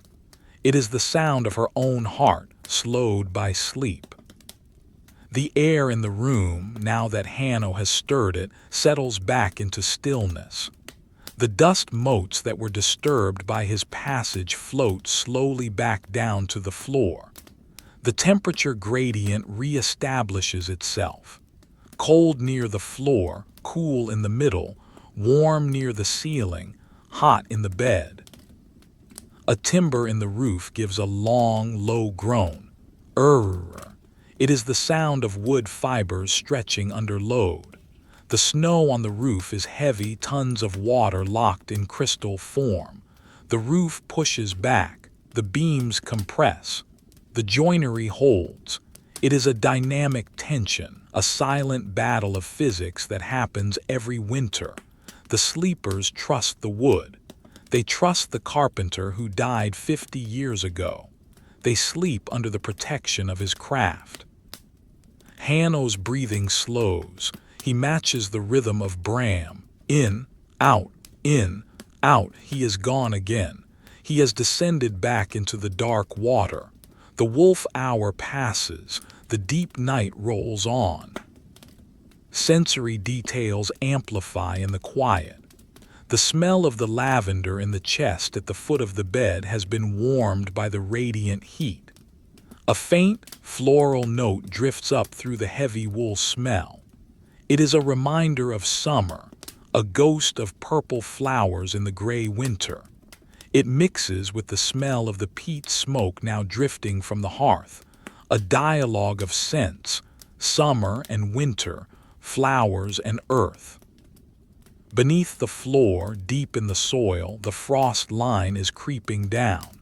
It freezes the moisture in the dirt, turning the ground into concrete. It squeezes the roots of the sleeping plants. But the house sits on a pad of dry clay and stone, insulated by the accumulated debris of living. The frost cannot reach the center. The house keeps the earth warm, just as the earth keeps the house grounded. On the table, the drop of water Hanno spilled when pouring his drink sits on the wood. It is a small, clear lens. As the room cools, the edges of the drop begin to turn opaque. Ice crystals form, shooting inward like tiny spears. The drop freezes from the outside in, turning from a liquid bead to a solid pearl of ice. It happens in silence. It is a microscopic event that signifies the power of the cold. The dog Barnabas rolls over. He stretches his legs out, his paws scrabbling against the hearth stones. He lets out a long, fluttering sigh through his nose, his jowls flapping slightly. He is dreaming of a bone, a large, marrow-rich bone. He chews in his sleep, his jaw working air. Chomp, chomp, then he goes still. The darkness is not empty. It is filled with the potential of the morning, but for now, that potential is suspended. There is only the preservation of energy. The metabolic rate of the household is at its lowest. Hearts beat 40 times a minute. Breaths are taken 6 times a minute. They are in stasis. High above, through the smoke hole, if one were to look up, one would see that the snow has stopped again. The clouds are breaking. A single star, bright and cold as a diamond, appears in the rift. It looks down into the chimney, a pinprick of cosmic light peering into the primitive warmth of the hall.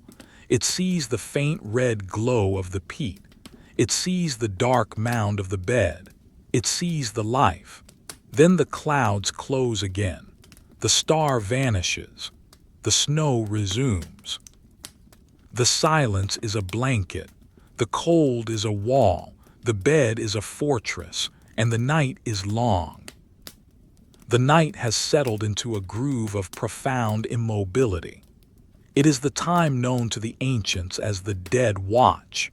The hours when the separation between the living and the inanimate becomes thin, when the breathing of men slows to match the respiration of the earth itself. The darkness in the longhouse is no longer a temporary state. It feels permanent, as if the sun has been extinguished forever and the world has been reduced to this single, timber-framed vessel floating in an ocean of ice. The silence is viscous. It is thick enough to drown in. The earlier sounds of the house settling, the pops of the timber, the groans of the roof, have largely ceased, the structure having reached a thermal equilibrium with the freezing night. Now, the silence is punctuated only by the biological machinery of the great bed. The 12 sleepers are a single organism, a hydra of rest. Their breathing creates a humid microclimate within the room, a cloud of invisible vapor that hangs above the bed like a low-lying fog. Inside the bed, the landscape of the sleepers has shifted over the hours. What began as a rigid arrangement of bodies has softened and blurred. The distinct lines between individuals have been erased by the necessity of warmth. Limbs are entangled in a confused, comfortable knot of wool and linen. An arm rests across a neighbor's stomach. A foot is tucked between two calves. There is no ownership of space here, only the shared commodity of heat. Kale, positioned near the left edge of the bed, slowly becomes aware of a sensation in his right arm, or rather, a lack of sensation. He has been lying on his side for 3 hours, his weight pressing his shoulder into the straw mattress, cutting off the flow of blood to the limb. The arm has gone dead. It is a heavy, foreign object attached to his body, a log of wood that does not belong to him. This realization does not wake him fully. It exists in the gray slush of his subconscious. He dreams that he is carrying a heavy sack of grain that he cannot put down. The sack is pulling him into the mud. In the dream, he grunts with effort. In reality, he lets out a low, vibrating moan, a sound that vibrates through the chest of Bram, who is sleeping next to him. Kale needs to move. The command travels from his brain, sluggish and slow, down the neural pathways. Turn, roll, release. He attempts to lift the dead arm. It flops uselessly, hitting his own face with a dull thump. The hand is cold and heavy. The sensation of his own numb hand hitting his face is confusing, startling him just enough to lift his eyelids a fraction of an inch. He sees nothing. The darkness is total, but the movement initiates a chain reaction. He engages his core muscles, the abdominals tight under his linen tunic, and heaves his body over onto his back. The straw mattress crunches loudly, crrrrrrunch. The sound is like footsteps on dry snow, magnified by the silence. The relief is immediate, the pressure is off the shoulder. Blood begins to rush back into the starving limb. This is the painful part, the pins and needles. It starts as a dull ache in the shoulder joint, then flows down the bicep like a stream of hot sparks. It reaches the elbow, then the forearm, prickle, prickle, burn. It feels as if 1,000 tiny ants are biting the inside of his skin. Kale grimaces in the dark, his eyes squeezed shut. He flexes his fingers. They feel swollen, sausages of static. He opens and closes his hand. Clench, release, clench, release. He lies there, breathing heavily through his nose, waiting for the storm of sensation to pass. He focuses on the ceiling he cannot see. He listens to the wind. It has changed again. It is no longer hitting the wall, it is singing in the eaves. A high, thin whistle that rises and falls, wee-you-o, wee-you-o. It sounds like a flute played by a ghost. It is a lonely sound, but it emphasizes the thickness of the walls. He is in. The wind is out. Beside him, Bram is disturbed by the movement. The cold draft that Kale's turn introduced into the bed seeks him out. Bram mumbles something unintelligible, a string of syllables that might be a name or a curse, and instinctively rolls toward Kale, seeking to close the gap. He throws a heavy leg over Kale's shin. The weight is substantial. Kale does not push it away. The weight is warmth. The weight is an anchor. He accepts the intrusion, his own leg relaxing under the pressure. The pins and needles fade, replaced by a dull, throbbing warmth.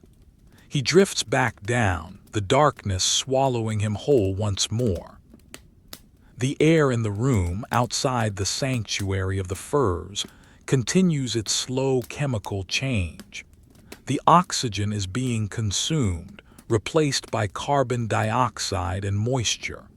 The room smells different now than it did at dusk. The sharp scent of the wood smoke has mellowed into a stale, flat odor of ash. The smell of the unwashed wool is stronger, damp, and animalistic. It is the smell of a den.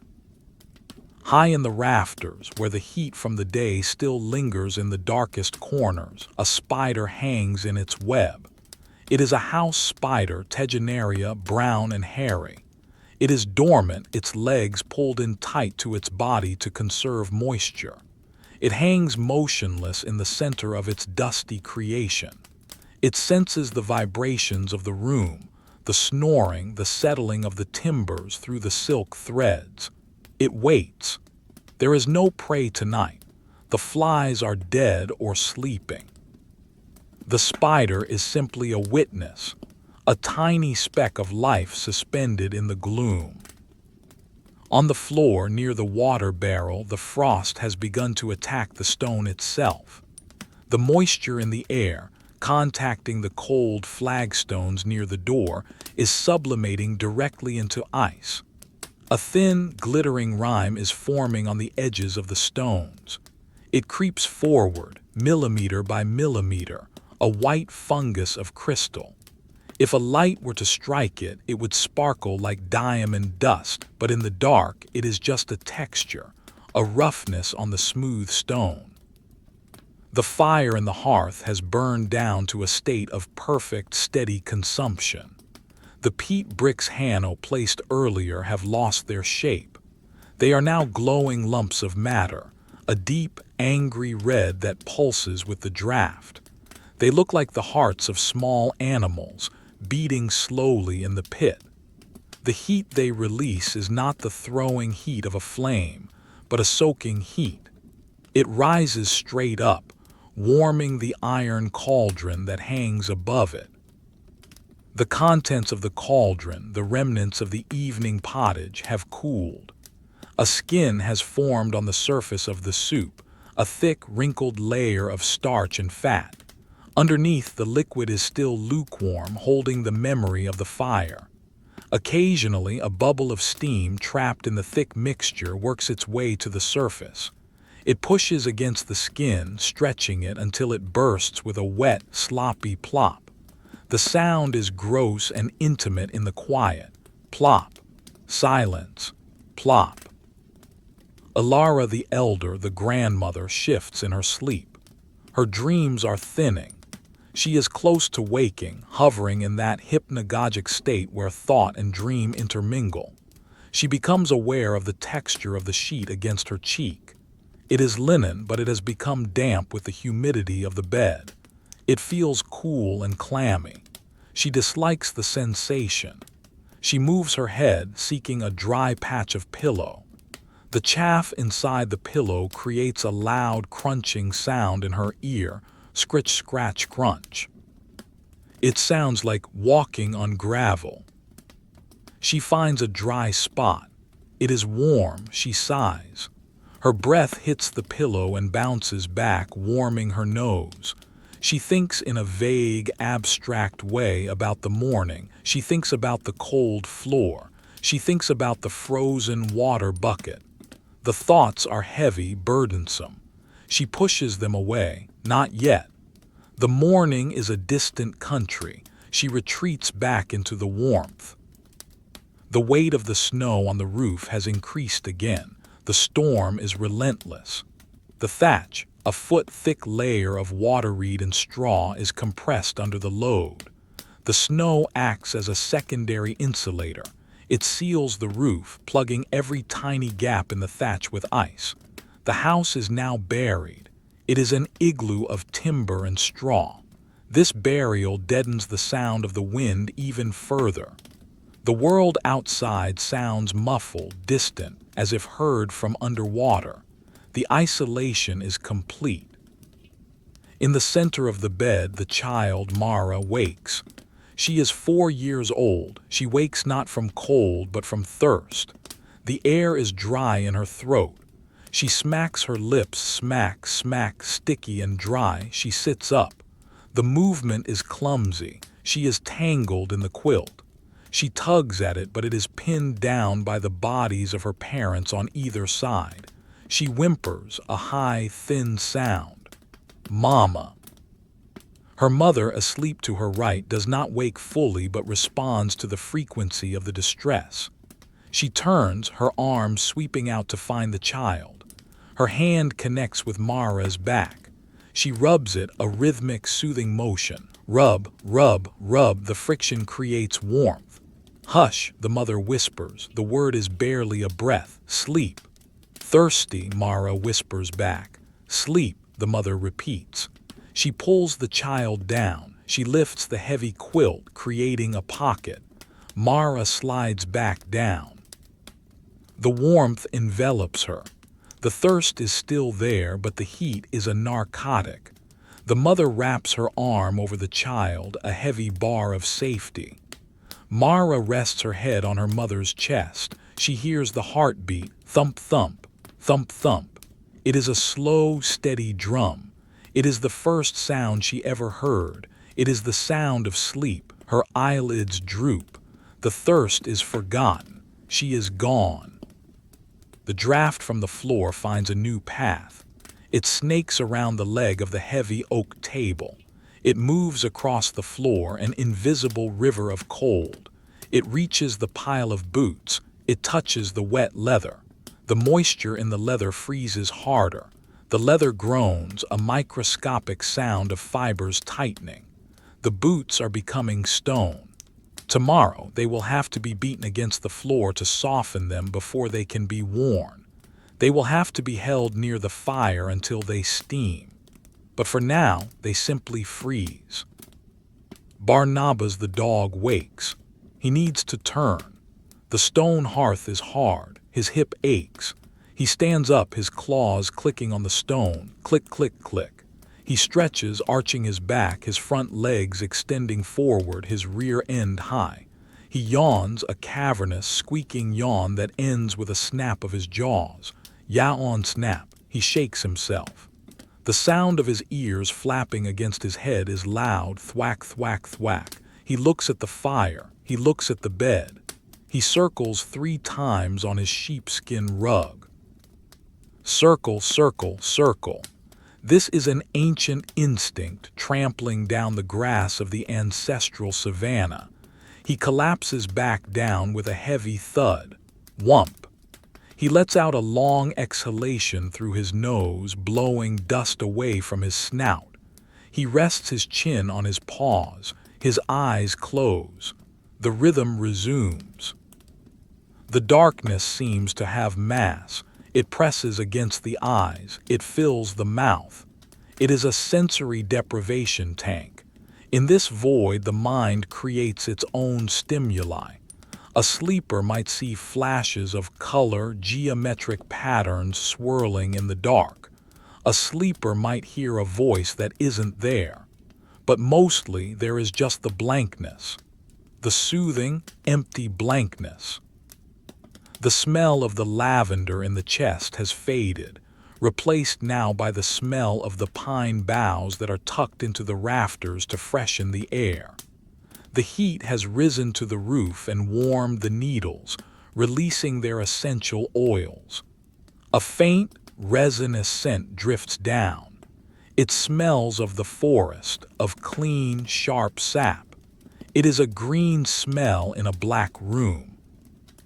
Hanno is dreaming of the ice. In his dream, he is walking across a frozen lake. The ice is clear and black. He can see fish swimming beneath his feet, slow and sluggish. The ice sings as he walks on it, ping, pewua, crack. It is a beautiful, terrifying sound. He is cold in the dream, but he is not afraid. He knows the ice will hold. He walks towards a fire on the far shore. The fire gets closer and closer. He can feel its heat on his face. In reality, the heat on his face is the breath of his wife, who has turned to face him. Her breath, warm and moist, washes over his cheek. It is a physical caress of air. He leans into it in his sleep, chasing the warmth of the dream fire. The wind outside dies down completely. The whistle in the eave stops. The silence that follows is sudden and absolute. It is a vacuum. The world has stopped breathing. For a long moment there is no sound at all. No creak, no wind, no rustle. Even the sleepers seem to pause, suspended between breaths. Then a log in the fire breaks. See our crack. The spell is broken. The breathing resumes. The wind picks up again, softer this time, a gentle brushing against the walls. The temperature in the room drops another degree. The frost on the window shutters thickens. It is now a solid coat of white, opaque and glittering. The cold is winning the battle for the room, but the bed holds the line. The temperature differential between the room air and the bed air is nearly 40 degrees. The boundary is the quilt. The quilt is the wall. Cale's arm is fully awake now. It tingles slightly, a ghost of the earlier pain, but it is warm. He feels the texture of the sheepskin beneath his hand. It is soft, oily, comforting. He runs his fingers through the fleece, scritch, scritch. It feels like petting an animal. It grounds him. He is here. He is safe. The night rolls on, a slow, heavy wheel turning in the dark. There is no urgency. There is no destination. There is only the endurance of the wait, the waiting for the light that is still hours away, the waiting in the warmth, the waiting in the wool. The progression of the night has now moved beyond the realm of hours and into a state of suspended animation. It is the deep trough of the timeline, the nadir of the sun's journey beneath the earth. In the longhouse, the atmosphere has thickened, congealing into a heavy, static presence that holds everything in its place. The air is no longer merely gas. It feels like a fluid, a slow-moving current of shadows and silence that flows around the furniture and pools in the corners. The house has become a geologically stable formation. The shifting of the timbers has ceased completely. The wood, having surrendered all its residual heat to the biting cold of the exterior, is now rigid, clamped tight by the frost. The nails, hand-forged iron spikes driven deep into the oak, have contracted, gripping the grain with a biting tension. The entire structure is locked under tension, a bow drawn tight and held motionless against the weight of the snow. Inside the great bed, the collective sleep has reached a level of profundity that borders on the coma. The sleepers are no longer 12 individuals. They are a landscape. To an observer, the bed would appear as a single, undulating terrain of furs and quilts, rising and falling with the slow, tidal rhythm of 12 sets of lungs. The boundary between one sleeper and the next has dissolved entirely in the thermal economy of the night. Hanno, lying on the edge, is now the guardian of the perimeter. His back is to the room, a cliff face of wool-clad shoulder and hip that acts as the first line of defense against the ambient chill. He has pulled the coverlet up so high that only the crown of his head is visible, a tuft of graying hair sticking out from the cave of furs. His breath creates a small, rhythmic disturbance in the fur near his face. Huff, puff, huff, puff. The moisture from his exhalation has condensed on the coarse guard hairs of the wolf hide, forming tiny, delicate beads of water that glisten like dew in the darkness. Deep in the center of the bed, where the heat is most intense, the environment is almost tropical. Here, the challenge is not the cold but the regulation of the excess warmth. Young Tomas, whose internal fire burns brightly, is dreaming of swimming in a summer river. In his sleep, he feels the oppression of the heat. His body initiates a cooling protocol. He slowly, unconsciously extends a foot downward. He searches with his toes, pushing past the warm calves of his brother, past the tangled linen of the sheets, seeking the bottom of the bed. His foot finds a zone of relative coolness near the footboard, where the draft from the room kisses the wood. He presses his sole against the smooth, cool timber of the bed frame.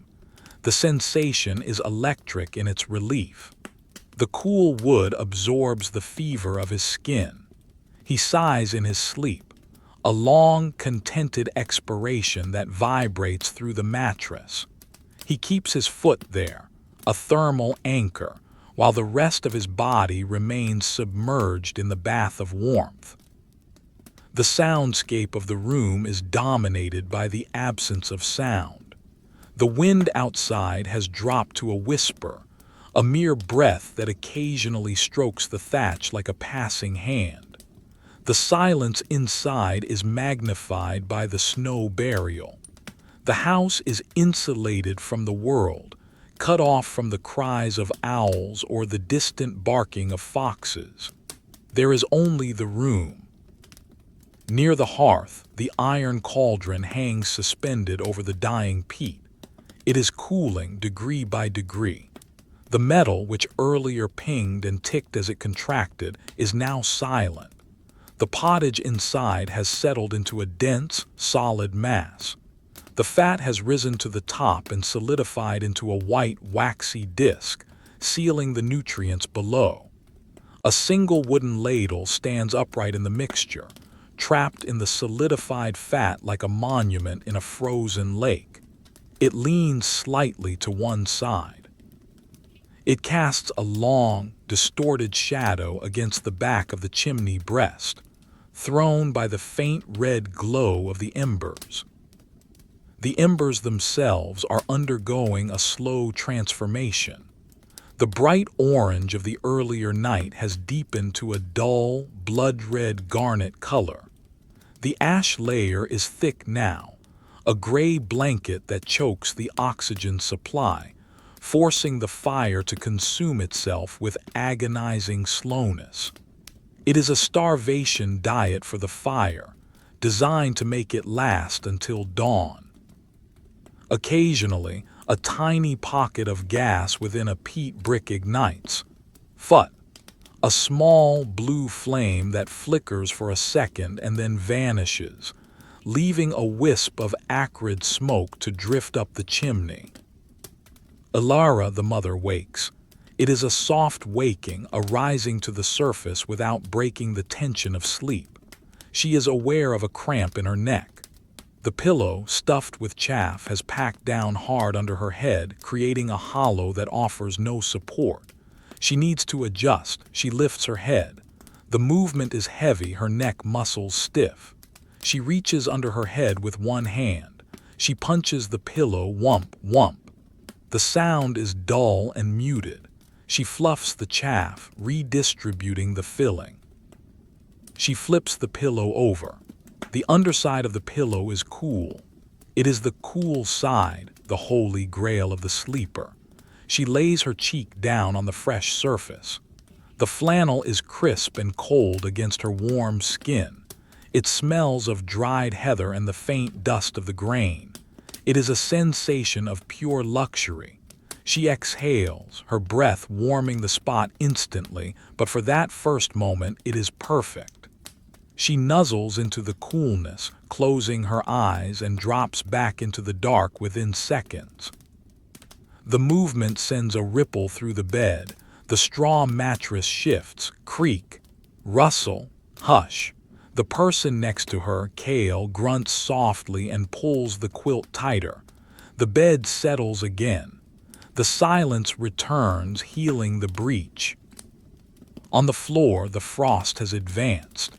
It has now conquered the area around the door and is creeping toward the center of the room. The stone flags are glittering with a fine dusting of ice crystals. If one were to walk barefoot here, the skin would stick to the stone. The cold air near the floor is a distinct layer, a lake of freezing gas that is perhaps a foot deep. Above that, the air is merely cold. Above that, near the rafters, it is tepid. The room is stratified, a layer cake of temperatures. Barnabas the dog is deep in the REM cycle. His paws are twitching rhythmically, tap, tap, tap against the stone hearth.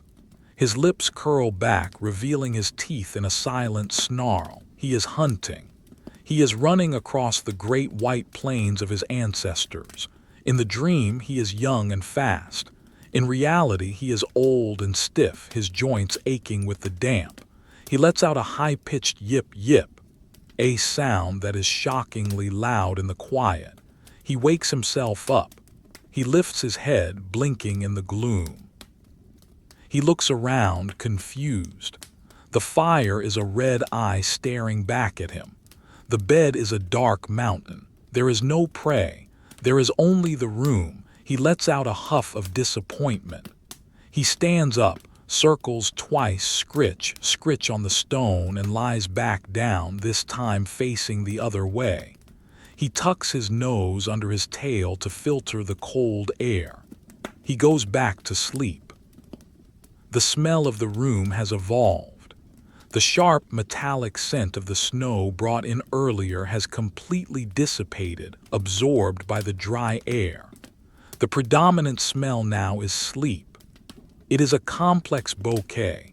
The musk of human skin, the salt of dried sweat, the lanolin of the wool, the dust of the straw, the carbon of the ash. It is a heavy, primal scent, the smell of a den, of safety, of enclosure. It is the smell of survival. High up in the corner of the room, near the roof peak, a cluster of dried herbs hangs from a rafter. Sage, thyme, and rosemary gathered months ago in the height of summer. They are brittle now, gray and dusty. But the rising heat from the day has warmed them slightly, releasing the last ghosts of their oils. A faint medicinal tang drifts down, mixing with the smoke. It is a clean smell, a sharp note that cuts through the heaviness of the musk. Bram the father is dreaming of the woodpile.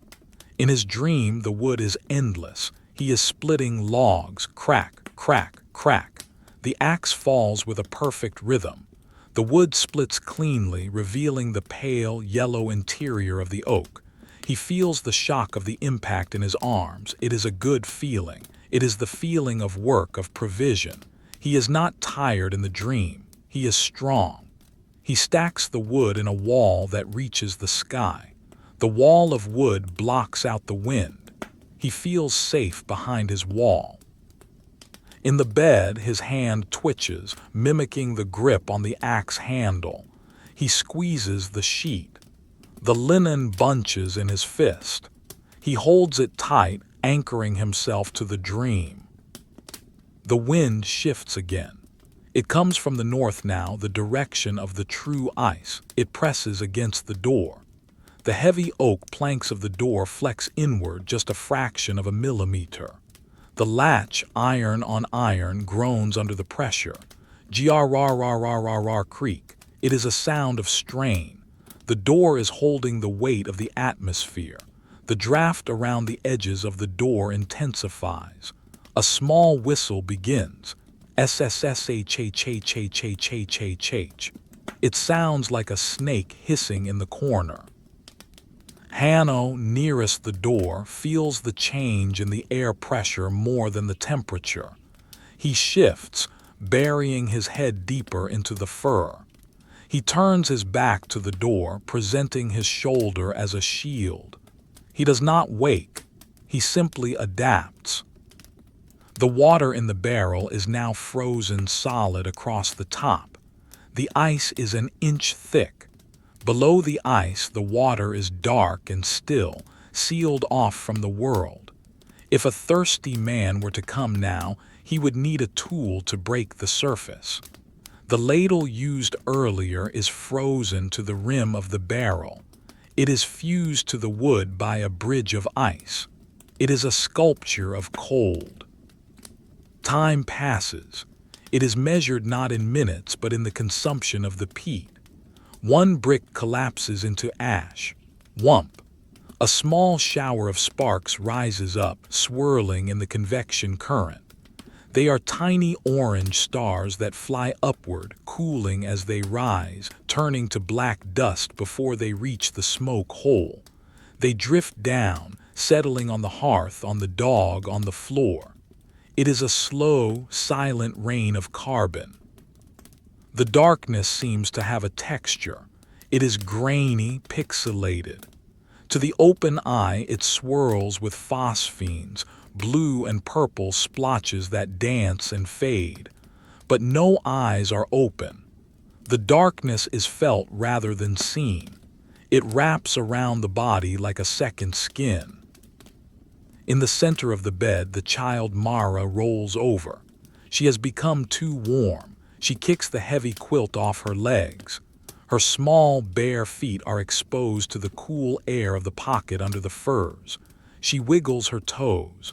The freedom is pleasant. She spreads her arms, taking up more space. She is the queen of the bed in this moment. Her hand lands on her mother's face. The mother does not flinch. She takes the small hand, kisses the palm, a reflex action, barely conscious, and moves it to her chest. She holds the hand there. The child's hand rises and falls with the mother's breath. Up, down, up, down. It is a biological lullaby. The house continues to cool. The frost line moves down the walls. It has reached the level of the window sill.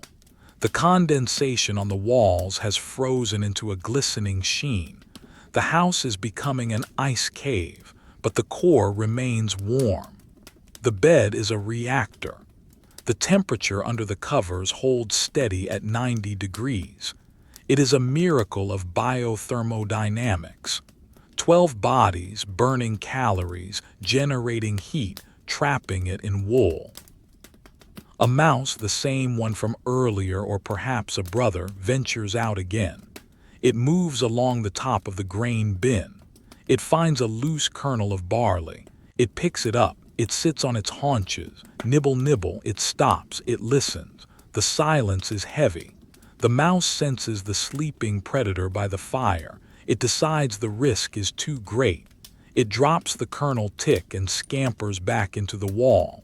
The sound of its claws on the wood is like the scratching of a quill pen. Scritch, scratch, scritch. And then gone. The silence rushes back in to fill the void. It is deeper now, heavier. The night is old. The energy of the day is long gone. There is only the waiting for the sun, the waiting for the thaw, but the thaw is hours away. For now there is only the ice, and the wool, and the slow, steady beating of 12 hearts in the dark. Bram's breathing changes pitch. He rolls onto his back. He lets out a snore, not a jagged, harsh snore, but a long, resonant rumble that vibrates in his chest.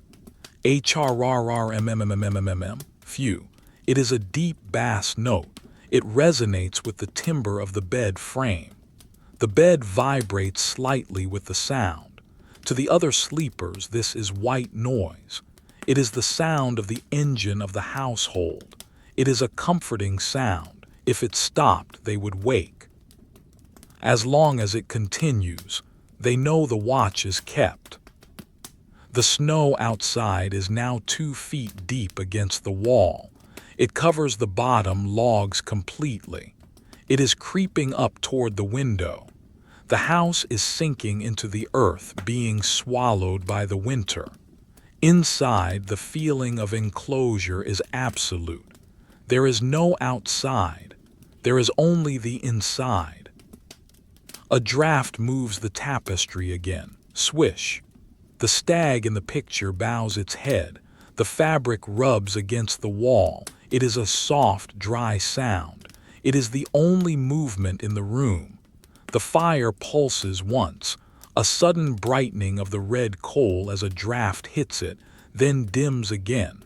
The heartbeat of the room slows. The night stretches out, endless and vast. The bed floats on. The night has reached its absolute nadir, the point of deepest immersion where the concept of day feels like a myth from a distant era. The longhouse, buried under the relentless accumulation of the snowfall, exists now as a subterranean chamber, a hollowed-out pocket in the white earth. The weight of the snow on the roof is immense, a silent, crushing burden that presses down on the ridge beam.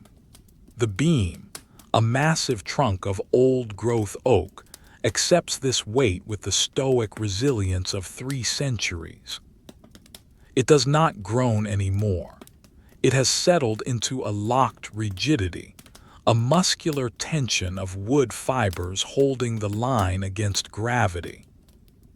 High in the loft space, above the sleeping hall, the air is freezing. Here, the heat from the fire below has dissipated before reaching the peak. The darkness is textured with the smells of storage. The dry, dusty scent of the hay piled for fodder, the sharp tang of hung onions, the musty odor of old leather harnesses draped over beams. In this crawl space, the cold is a physical presence, a sharp, biting creature that occupies every shadow. On a pile of old grain sacks in the corner of the loft, a cat wakes. He is a large ginger tom, battle-scarred and missing half an ear, the guardian of the stores.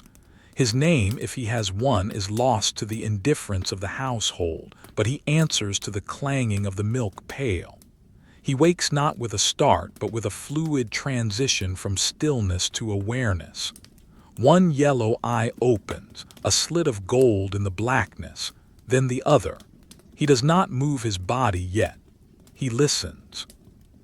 His ears, tufted with orange fur, swivel like radar dishes.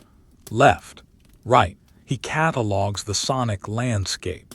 He hears the wind, now a low, distant moan muffled by the snowpack. He hears the settling of the hay. He hears the rhythmic, heavy breathing of the humans below, rising through the gaps in the floorboards like the tide. He hears the scratching of a beetle in the wood, scritch-scratch. It is too deep in the timber to reach. He dismisses it. Slowly, luxuriously, the cat stands. He arches his back, creating a perfect inverted U. He extends his front legs, digging his claws into the burlap of the grain sack.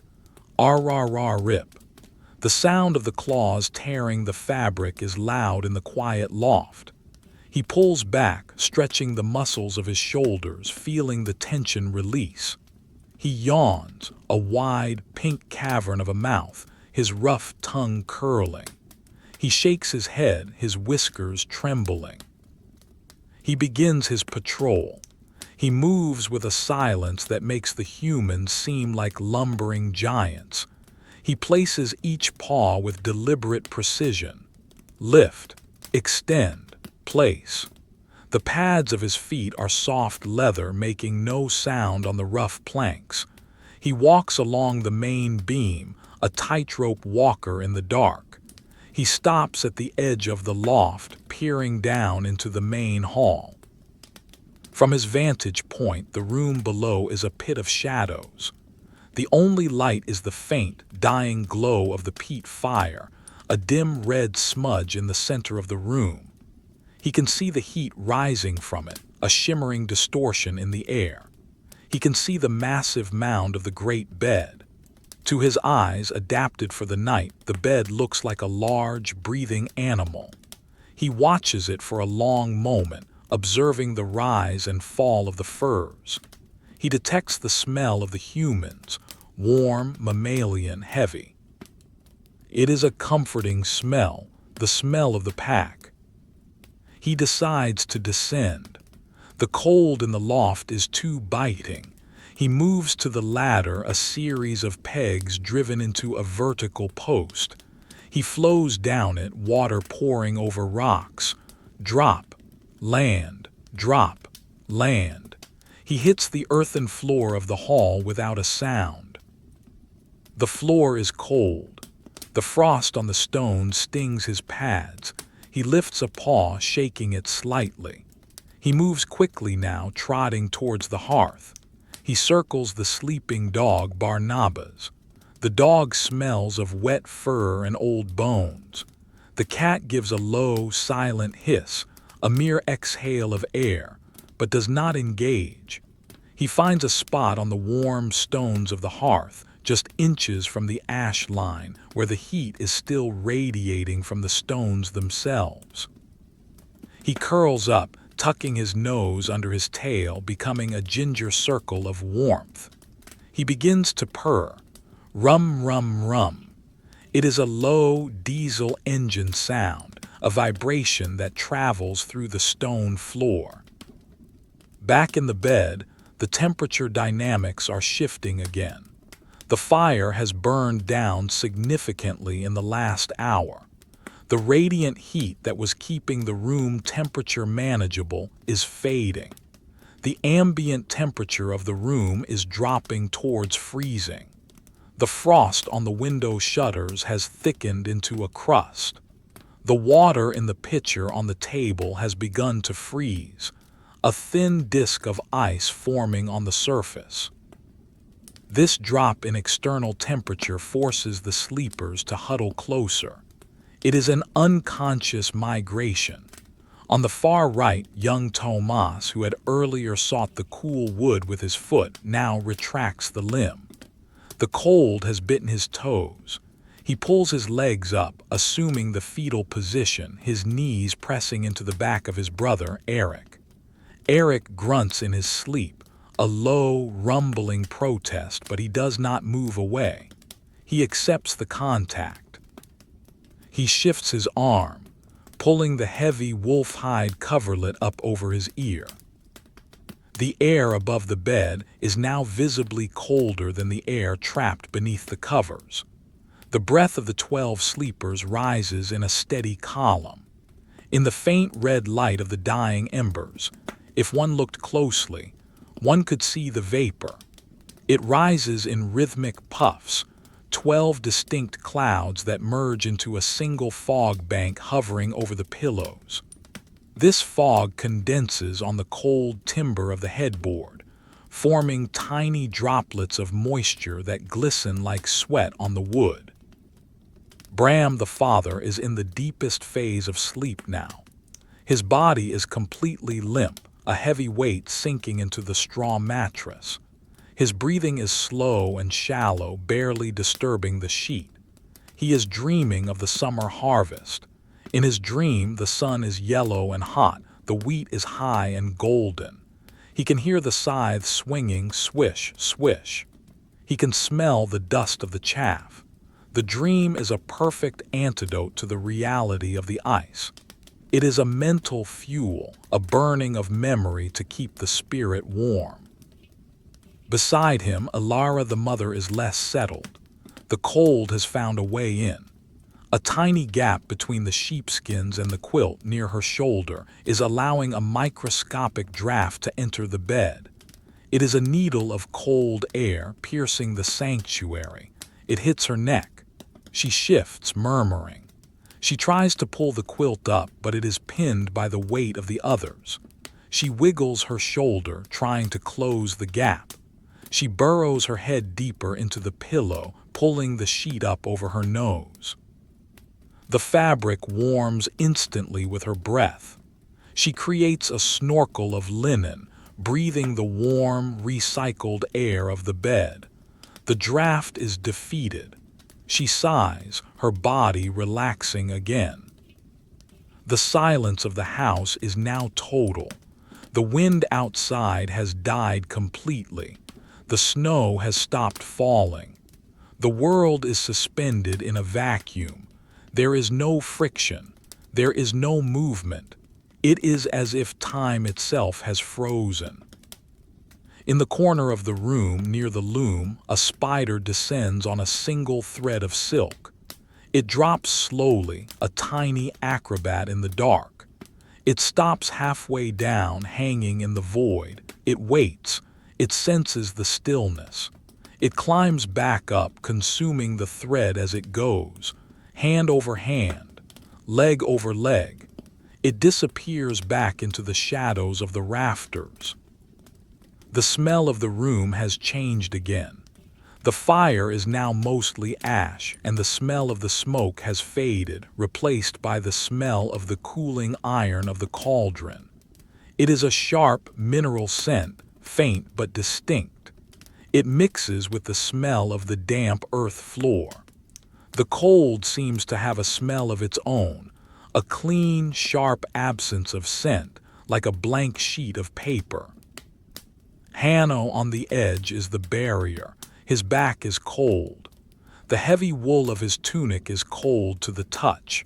But inside, against his skin, he is warm. He is a thermal sandwich. He does not dream. He simply exists. His mind is a blank slate, washed clean by the exhaustion of the winter. He is a stone in a river, letting the current of the night flow over him. The dog Barnabas whimpers in his sleep. His legs cycle, run, run, run. His claws click on the stone, click, click. He is chasing the dream rabbit again. The cat Moss opens one eye. He looks at the dog with disdain. He closes the eye. He resumes his purring. The vibration is soothing. It is a frequency of healing, of rest. The frost on the iron latch of the door is now thick and white. The metal has become a dangerous thing. If a hand were to touch it now, the skin would burn. The cold has transformed the iron into a weapon, but the latch holds. The bar holds. The door stands firm against the drift that is now 3 feet deep on the outside. Deep in the wood of the walls, the sap that remains in the core of the logs freezes. It expands. CR rack. A loud, sharp report like a pistol shot rings out in the room. The sound jolts Cale. He draws in a sharp breath hiss. His eyes fly open. He stares into the dark, his heart hammering for a second. Thump, thump, thump. He listens. Silence returns. He realizes it was just the house, just the wood. Ice, he whispers to himself. The word vanishes instantly. He closes his eyes. He feels the warmth of Bram next to him.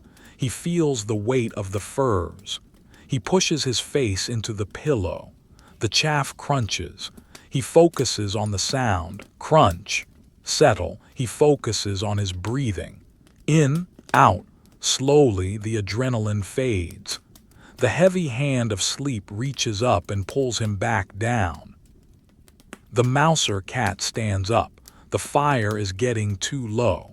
The stones are cooling. He needs a better spot. He looks at the bed. He calculates the jump. He moves to the bench at the foot of the bed. He jumps up light as a feather. He walks along the footboard. He looks at the sea of furs. He steps gingerly onto the coverlet. The surface is uneven, shifting slightly with the breathing of the humans. He walks up the center line between the legs of the sleepers. The leather backing of the wolf hide offers good traction. He finds a valley between Bram and Alara, a depression in the furs that is radiating heat. He circles 3 times, need. He pushes his paws into the fur, testing the depth. It is perfect. He collapses into the hollow, he curls up. He adds his small weight to the pile. He adds his small heat to the collective. Alara feels the new weight. In her sleep, she registers it as a comfort. Cat, her mind whispers. She does not wake. The atmosphere in the room is now so still that the dust motes have stopped moving. They hang suspended in the air, frozen in space. If a light were to shine, it would look like a galaxy of stars. But there is no light. There is only the dark and the cold and the warm pocket of the bed. The breathing of the household synchronizes again. The disruption of the crack is forgotten. The rhythm returns. It is slower now, deeper. It is the breathing of the pre-dawn, the deepest, most restorative phase of sleep. The body is repairing itself, knitting muscle, clearing toxins, preparing for the brutality of the coming day. Outside, the clouds finally begin to break. The storm has passed. The sky clears, revealing a vast, infinite dome of stars. The Milky Way is a river of spilled milk across the blackness. The moon is gone. The starlight is cold and hard. It reflects off the snow, turning the world into a landscape of silver and blue shadows. The light hits the smoke hole. A faint, silvery beam enters the room. It is weak, barely a ghost of light. It falls on the ash of the fire. It falls on the sleeping dog. It does not reach the bed. The bed remains in the shadow. The temperature outside plummets. This is the wolf's jaw, the coldest hour before the sun returns. The trees in the forest scream, crack, pop, bang. The sap freezes and splits the wood. It sounds like a battle in the distance. But inside the longhouse, the walls are thick. The moss insulation deadens the sound. The sleepers hear nothing. They are safe. Hanno's foot twitches. He is dreaming of walking in the snow. His boots are heavy. The snow is deep. He lifts his leg, step. He puts it down, crunch. He lifts the other, step. It is a dream of labor, but it is not unpleasant. It is simply the way of things. The water in the barrel snaps, tink. The ice has thickened enough to press against the wood staves. The barrel groans, the hoop holds, the ice is trapped. The smell of the room is now dominated by the peat ash. It is a dry, dusty smell. It coats the back of the throat. It is the taste of the winter. Alara breathes it in. She tastes the ash. It is familiar. It is home. The cat Moss stops purring. He has fallen asleep. His breathing is a tiny, rapid flutter against the slow heave of the humans. He is a small boat on a large ocean. The night holds its breath. The earth turns slowly, grinding on its axis. The sun is coming, but it is still far away across the curve of the world. For now, there is only the bed, the fortress of wool and fur, the island of life in the sea of ice. Bram rolls onto his side. The movement is heavy, geological. The bed frame creaks creak. The sound is low and comforting. It says the wood is still there. The house is still there. He settles. He breathes in, out, in, out. The silence rushes back in, filling every corner, sealing every crack. The house is a sealed vessel drifting through the frozen dark. The night has entered the territory of the false dawn, that ambiguous, suspended hour when the darkness is at its absolute thickest. Yet the earth has begun its subtle, invisible rotation toward the morning side of the star. It is a time of profound suspension. The longhouse, buried under the white drift, feels less like a structure built by hands and more like a geological feature, a hollow pocket inside a glacier. The silence is no longer a mere absence of noise. It has acquired a heavy, crystalline quality, a density that seems to press against the eardrums like deep water. Inside the room, the battle between the residual heat of the hearth and the invading frost has reached a critical stalemate. The fire is now a secret thing, hidden entirely beneath a thick gray dome of ash. To the naked eye, the hearth appears dead, a mound of cold dust. But Hanno, even in his sleep, knows the truth. Deep within that gray hill, at the very center of the pile, a fist-sized core of embers still pulses.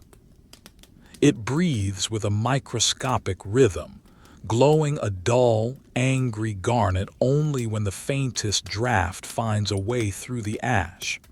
It is a hibernation of fire, mirroring the hibernation of the household. It waits. The cold, however, has claimed the rest of the room. It has advanced from the door, conquering the flagstones, scaling the walls, and now hangs in the air like a suspended fog.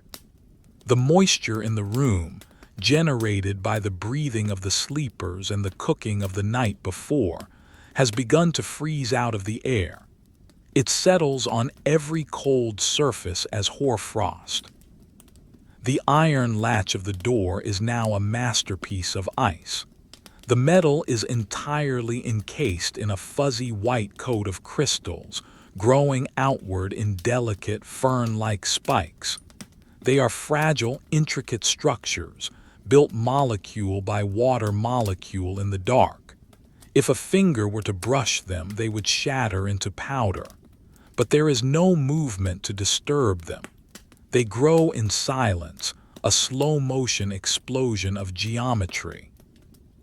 On the table, the pitcher of water has completed its transformation. The ice on the surface is now an inch thick, a solid plug sealing the liquid below. But the cold has gone further. It has penetrated the earthenware clay of the pitcher itself. The moisture in the clay pores has frozen, expanding with a microscopic violence. Faint, spiderweb cracks have appeared in the glaze of the pottery. Tick, tick. The sound of the glaze crazing is the only noise in the room, a tiny, sharp percussion that marks the intensity of the freeze. The atmosphere around the great bed has stratified into distinct thermal layers. The floor is freezing, a zone of death for any bare skin. The middle air is cold, sharp, and dry. But the bed itself, that raised platform of timber and textile, remains an island of the tropics. The heat generated by the 12 bodies is trapped under the heavy membrane of the great coverlet. The wolf and bear hides, backed with thick leather, act as a perfect seal. They do not let the heat out, they reflect it back down. Under the covers, the air is thick, humid, and heavy with the scent of the pack. It smells of warm linen, of the lanolin in the sheepskins, of the salt of dried sweat, and the faint, sweet scent of the dried meadow grass inside the mattress. It is a narcotic atmosphere, low in oxygen, high in carbon dioxide and warmth. It induces a sleep so deep it borders on anesthesia. In the center of the bed, the breath cloud has formed. Because the room air is now so cold, the heat escaping from the top of the quilt, where the necks of the sleepers are exposed, condenses immediately. A low, shifting bank of vapor hovers just inches above their faces. It moves sluggishly, swirling in the microcurrents caused by their exhalations. It looks like a spectral fog, a ghost of the life force burning below. Bram, the father, shifts. His body is registering the drop in ambient temperature even through the layers. His nose, exposed to the room, is ice cold. The tip is numb. This sensory input, cold nose, travels down the long, dark wires of his nervous system to the brain stem. It triggers a primal response. Conserve. He instinctively pulls his head down. He burrows. He retracts his head like a turtle, sliding down until his nose is buried in the flannel of the pillow, until the heavy fur coverlet rises above his ear. He creates a cave within a cave. The air he breathes now is pre-warmed by the bedding. He sighs, a long, vibrating rumble that shakes the frame of the bed and descends back into the black. Beside him, the cat Moss is awake. He has been sleeping in the valley between Bram and Alara, a perfect canyon of warmth, but the air has changed. The cat senses the wolf's jaw, the pre-dawn chill. He stands up on the shifting terrain of the quilt. He stretches, his claws extending and retracting into the wolf fur. Snick, snick. He looks around the dark room. His eyes, adapted for the night, see the glimmer of the frost on the walls. He sees the white ghost breath rising from the humans. He decides the surface is too cold. He needs to go deeper. He paws at the edge of the quilt near Alara's shoulder. Scratch, scratch. He noses the fabric up. He pushes his head into the gap. Warmth rushes out to meet him, a physical wave of heat. He slithers inside, a fluid motion of ginger fur. He crawls down into the dark under the heavy covers, navigating the tangle of human limbs. He finds a space behind Alara's knees, a curled pocket of space. He circles once, twice, kneading the sheepskin with his paws. Purr, purr, purr. The sound is muffled now, buried under layers of wool and hide. It is a vibration felt by the sleepers rather than heard. Alara dreams of a spinning wheel humming in the sun. The house itself is silent now. The timbers have finished their contraction. The wood is frozen solid, as hard and brittle as stone. The joists, the rafters, the beams, they are held in a rigid paralysis. The wind outside has died away completely. The world is in a vacuum. There is no friction. There is no movement. There is only the static weight of the snow and the cold. High in the roof, the smoke hole is a square of lighter gray against the pitch black of the soot-stained thatch. The sky is beginning to shift. It is not light yet, but the quality of the darkness is changing. The stars are fading, their sharp diamond points dulling as the upper atmosphere begins to scatter the first, distant photons of the approaching sun. But down here in the well of the room, it is still night. Dog Barnabas is cold. The hearthstones have lost their heat. The fire is too deep to warm him. He wakes stiff and aching. He stands up, his joints popping audibly, crack, pop. He shakes himself, the sound of his ears slapping his head loud in the silence, thwack, thwack. He looks at the bed. He knows he is forbidden. But the law of the day is not the law of the frozen night. He moves toward the bed. His claws click on the stones, then go silent on the rushes. He approaches the side where Hanno sleeps. He nudges Hanno's hand, which is hanging slightly off the edge, with his wet, cold nose. Hanno grunts in his sleep and pulls his hand in. Barnabas does not jump up. He is too old and the bed is too high. Instead, he lies down on the floor, pressing his long, shaggy back tightly against the wood of the bed frame, directly underneath where the bodies are piled.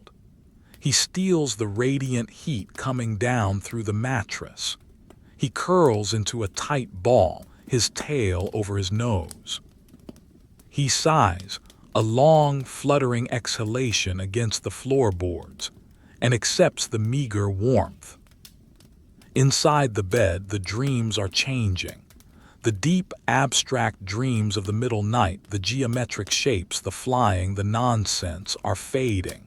They are being replaced by the mundane dreams of the morning. Kale dreams he is trying to light a fire with wet wood. He strikes the flint again and again. Clack, clack, no spark. He feels the frustration in the dream. He feels the cold of the dream morning. In reality, his foot has escaped the covers and is resting on the cold timber of the footboard. The sensation of cold wood is translating into the dream of cold flint. He pulls his leg back, tucking it into the warmth of the sheepskin. The dream shifts. The wood catches fire. He feels the warmth. He smiles in his sleep.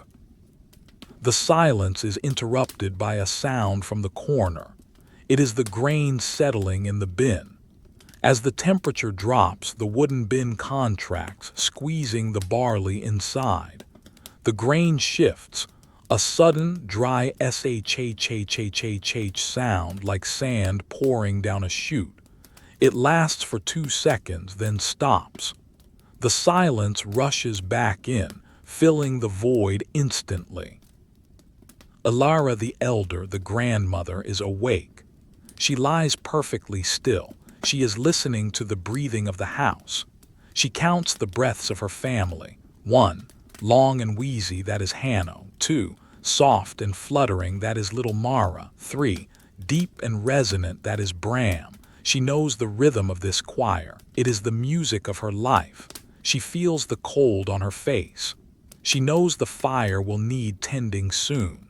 She knows the water will be frozen. She knows the floor will burn her feet. She dreads the moment of leaving the warm nest.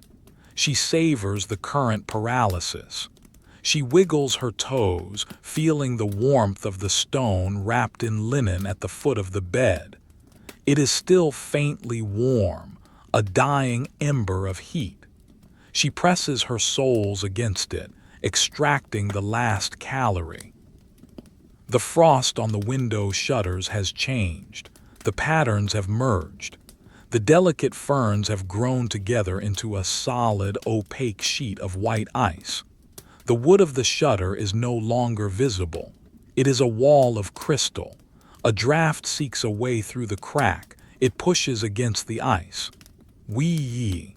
A tiny, high-pitched whistle, almost too high to hear. The ice blocks it. The seal is perfect. The smell of the room is now the smell of cold ash. It is a dry, dusty scent devoid of moisture. It coats the throat. The air is so dry that the sleeper's lips are chapped. In the dark, tongues emerge to wet, dry lips. Smack, smack. It is a small, wet sound that punctuates the breathing. Deep in the wall, a mouse wakes. It is huddled with 3 others in a nest of shredded wool and dried grass. They are a ball of fur, vibrating with rapid heartbeats. They do not move. They wait for the giants to wake, for the crumbs to fall, for the heat to return. They listen to the wind, which has started to pick up again, a low moan in the chimney. Hoo-hoo. The wind is the herald of the morning. It stirs the snow on the roof.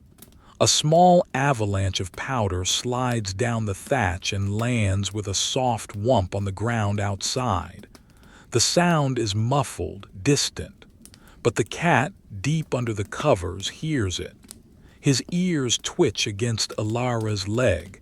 He tightens his curl. The light in the room is changing. It is no longer pitch black. It is now a deep charcoal gray. The shapes of the room are beginning to emerge from the void. The loom in the corner becomes a skeletal silhouette, a monster of wood and string. The hanging herbs become bats sleeping on the rafters. The cauldron becomes a black planet suspended in space. This gray light is cold. It has no warmth. It reveals the frost. It catches the glitter of the ice on the floor. It shows the white breath of the sleepers. Young Tomas wakes. He needs to empty his bladder. The pressure is an ache in his gut. He lies there debating the cost. To leave the bed is to suffer, to stay is to suffer. He weighs the two pains. The warmth wins. He decides to hold it. He clamps his muscles tight. He curls deeper into the ball. He wills himself back to sleep.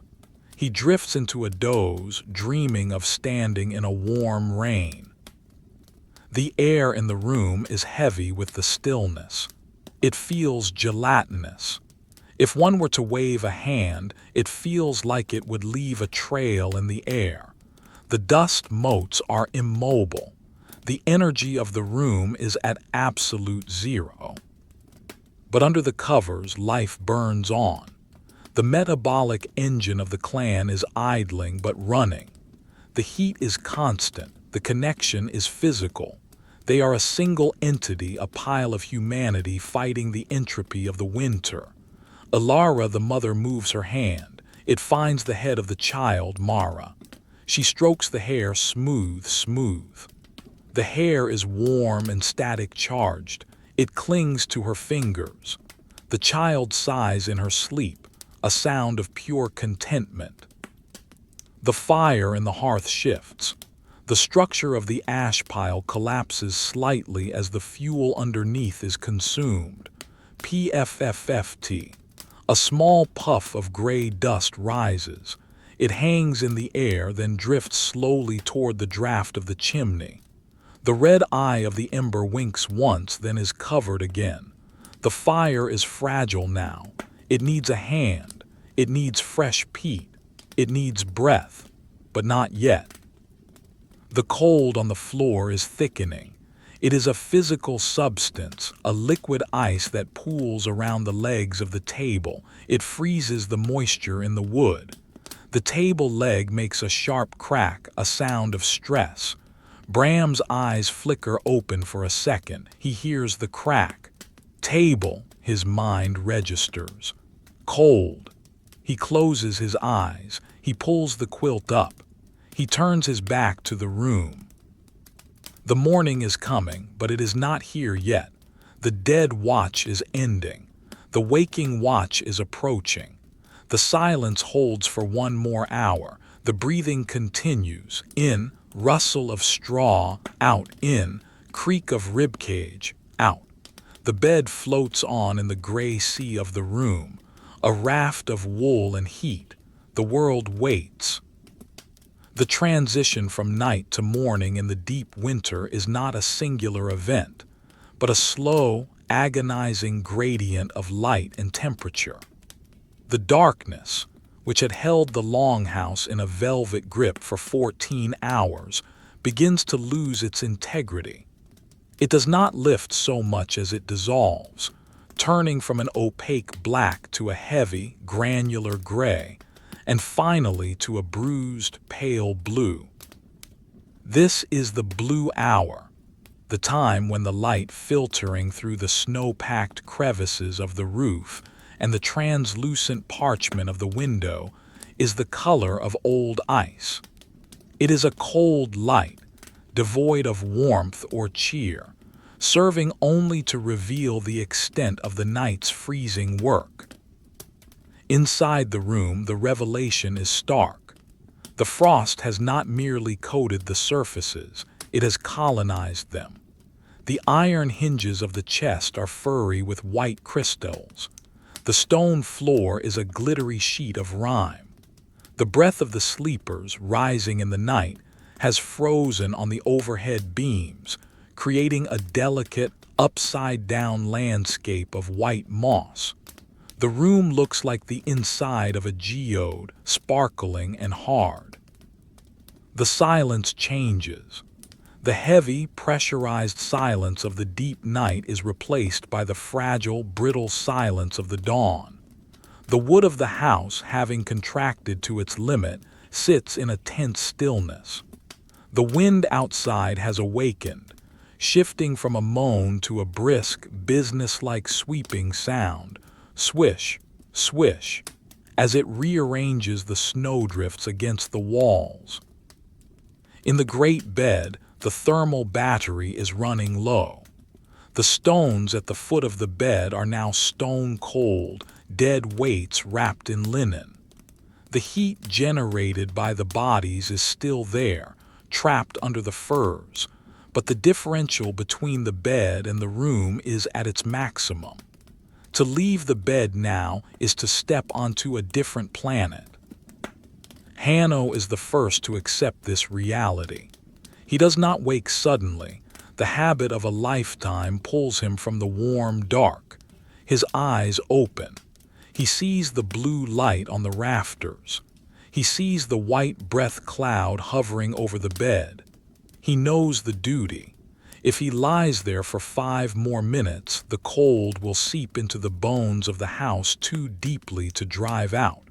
He must act. He lies for a moment, gathering his resolve. It is a mental preparation, a steeling of the will.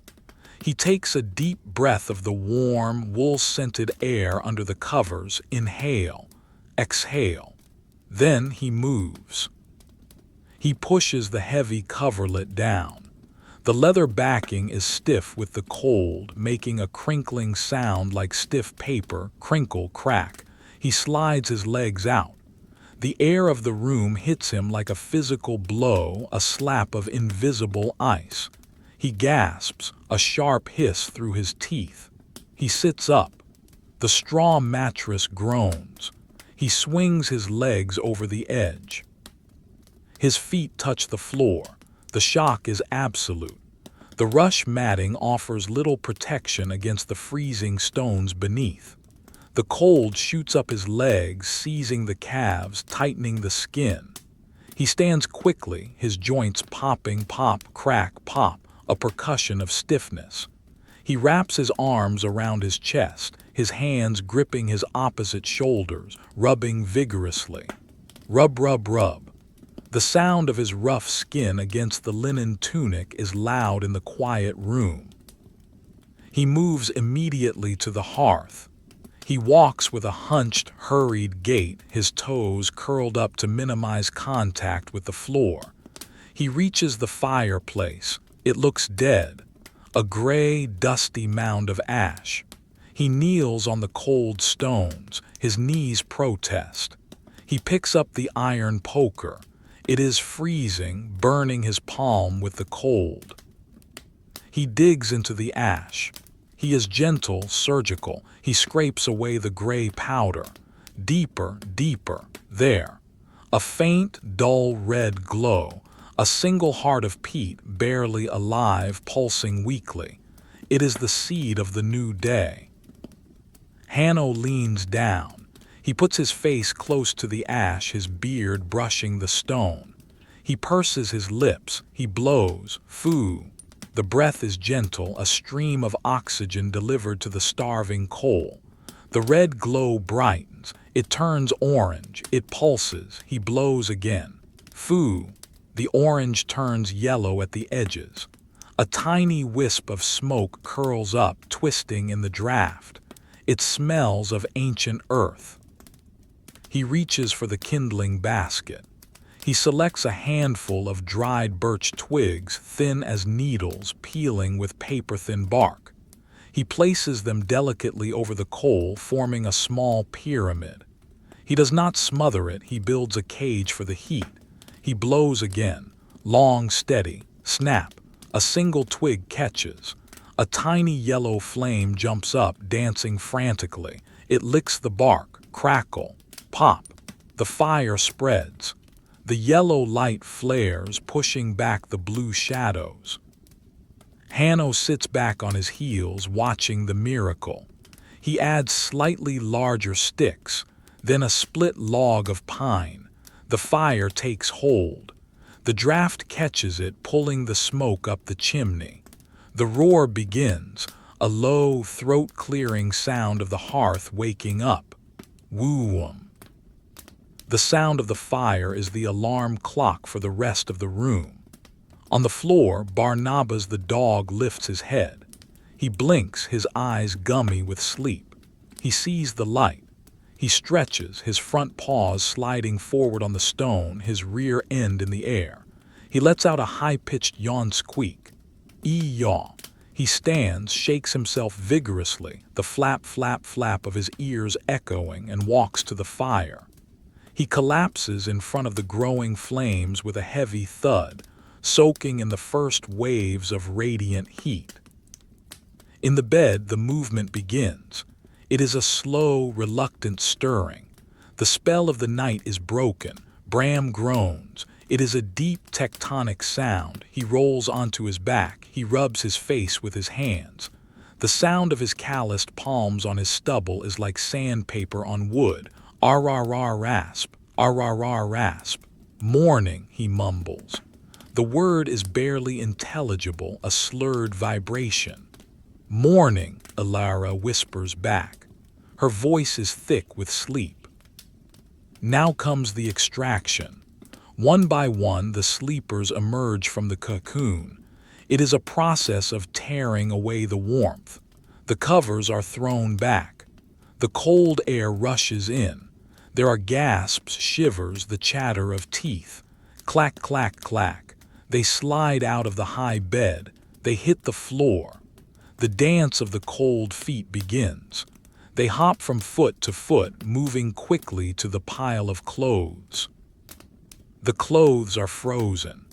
The tunics and trousers left on the bench overnight are stiff and cold. Putting them on is a fresh ordeal.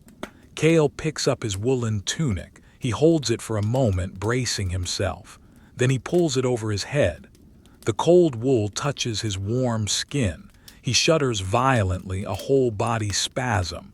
He pulls it down quickly, trapping his body heat inside. He rubs his arms. He stomps his feet. Stomp, stomp, stomp. The sound of feet hitting the floor fills the room. The boots are the worst. Bram sits on the bench, picking up his heavy leather boots. They are hard as wood. The leather has frozen in the shape it was left in, crumpled and bent. He tries to shove his foot in. It stops at the ankle. He grunts. He takes the boot to the fire. He holds it close to the flames, turning it slowly. Steam begins to rise from the leather. The smell of hot, wet cowhide fills the air. It is a pungent, familiar morning smell. He works the leather with his hands, kneading it, softening the frost. Squelch, creak. He tries again. He pushes his foot down. He stomps his heel against the floor. Thud. The foot slides in. He laces it up with numb fingers, the rawhide laces biting into his skin. Ilara the mother moves to the water table. The pitcher is frozen solid. She cannot pour. She picks up the wooden ladle handle and uses it as a hammer. Whack, whack. The ice crust shatters, crack. Shards of ice float in the dark water. She fills the kettle. The sound of the water and ice chunks pouring into the iron vessel is loud and jagged. Clatter splash.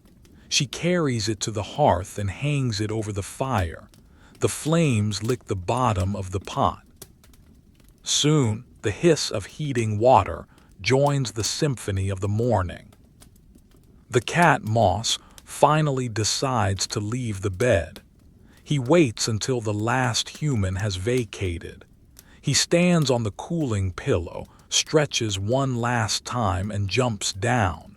He ignores the humans. He walks to the grain bin and sits there, waiting for the inevitable spill. The room is brightening. The blue light is turning to a pale, washed-out yellow as the sun, still hidden below the horizon, lights up the sky. The frost on the window begins to lose its grip. The opaque white sheet becomes translucent. Food preparation begins. It is the same ritual as the night before, reversed. The solidified fat in the cauldron is broken up. Fresh water is added. The pottage is reheated. The smell changes. The dry ash smell is overtaken by the scent of warming oats and barley. It is a heavy, comforting smell. Steam begins to rise from the pot, mixing with the smoke of the fire. The room becomes hazy. The household gathers around the fire. They are fully dressed now, cloaks wrapped tight, hoods up against the lingering chill. They hold their hands out to the flames. They rub their hands together, swish, swish. They stand in silence. There is no need for talk. The plan is the same as every day: survive, work, eat, sleep. They eat the pottage standing up. The wooden spoons scrape the bowls, scrape, clack, slurp. The hot food hits their stomachs, a ball of heat that radiates outward. Their eyes brighten. The blood begins to flow faster. The stupor of the sleep evaporates. Now the final barrier, the door. Hanno sets his empty bowl down. He walks to the great oak door. The latch is still frosted white. He grabs a heavy cloth to protect his hand. He lifts the latch. Clank. The sound is sharp metal on metal. He lifts the heavy timber bar. It is heavy, weighing 40 pounds. He grunts as he lifts it from the brackets and leans it against the wall. Thud. He grips the iron ring of the door. He looks at Bram. Bram nods. Hanno pulls. The door sticks. The ice has sealed the frame. He pulls harder. He puts his foot against the jamb and heaves. Crack. The seal of ice breaks. The door swings inward. The world enters. It is blindingly white. The snow is piled waist-high against the opening, a wall of pure crystalline powder. The light that floods in is dazzling, painful to eyes accustomed to the dark. It is the light of a clear, frozen morning. The air that rushes in is not just cold. It is pure, sharp, and smells of absolutely nothing but ice and distance. Hanno picks up the wooden snow shovel leaning by the door. He steps into the breach. He digs into the wall of snow. Crunch, lift, toss. He throws the first shovel of snow aside, clearing a path. Crunch, lift, toss. The wind swirls around his legs, blowing snow onto the rush matting of the hall. The cycle has begun again. The fortress is open. The day's labor awaits. The cows must be milked. The wood must be chopped. The path must be cleared. But behind them the bed remains. The great, empty, tumbled landscape of furs and wool. It sits in the shadows, cooling slowly, holding the memory of the night. It waits. The sun will cross the sky. The cold will return. The door will be barred, and they will return to the island of warmth. The fire crackles loudly, pop, sending a spark up the chimney to meet the pale blue sky. The day is here. The night is over. The sleep is done.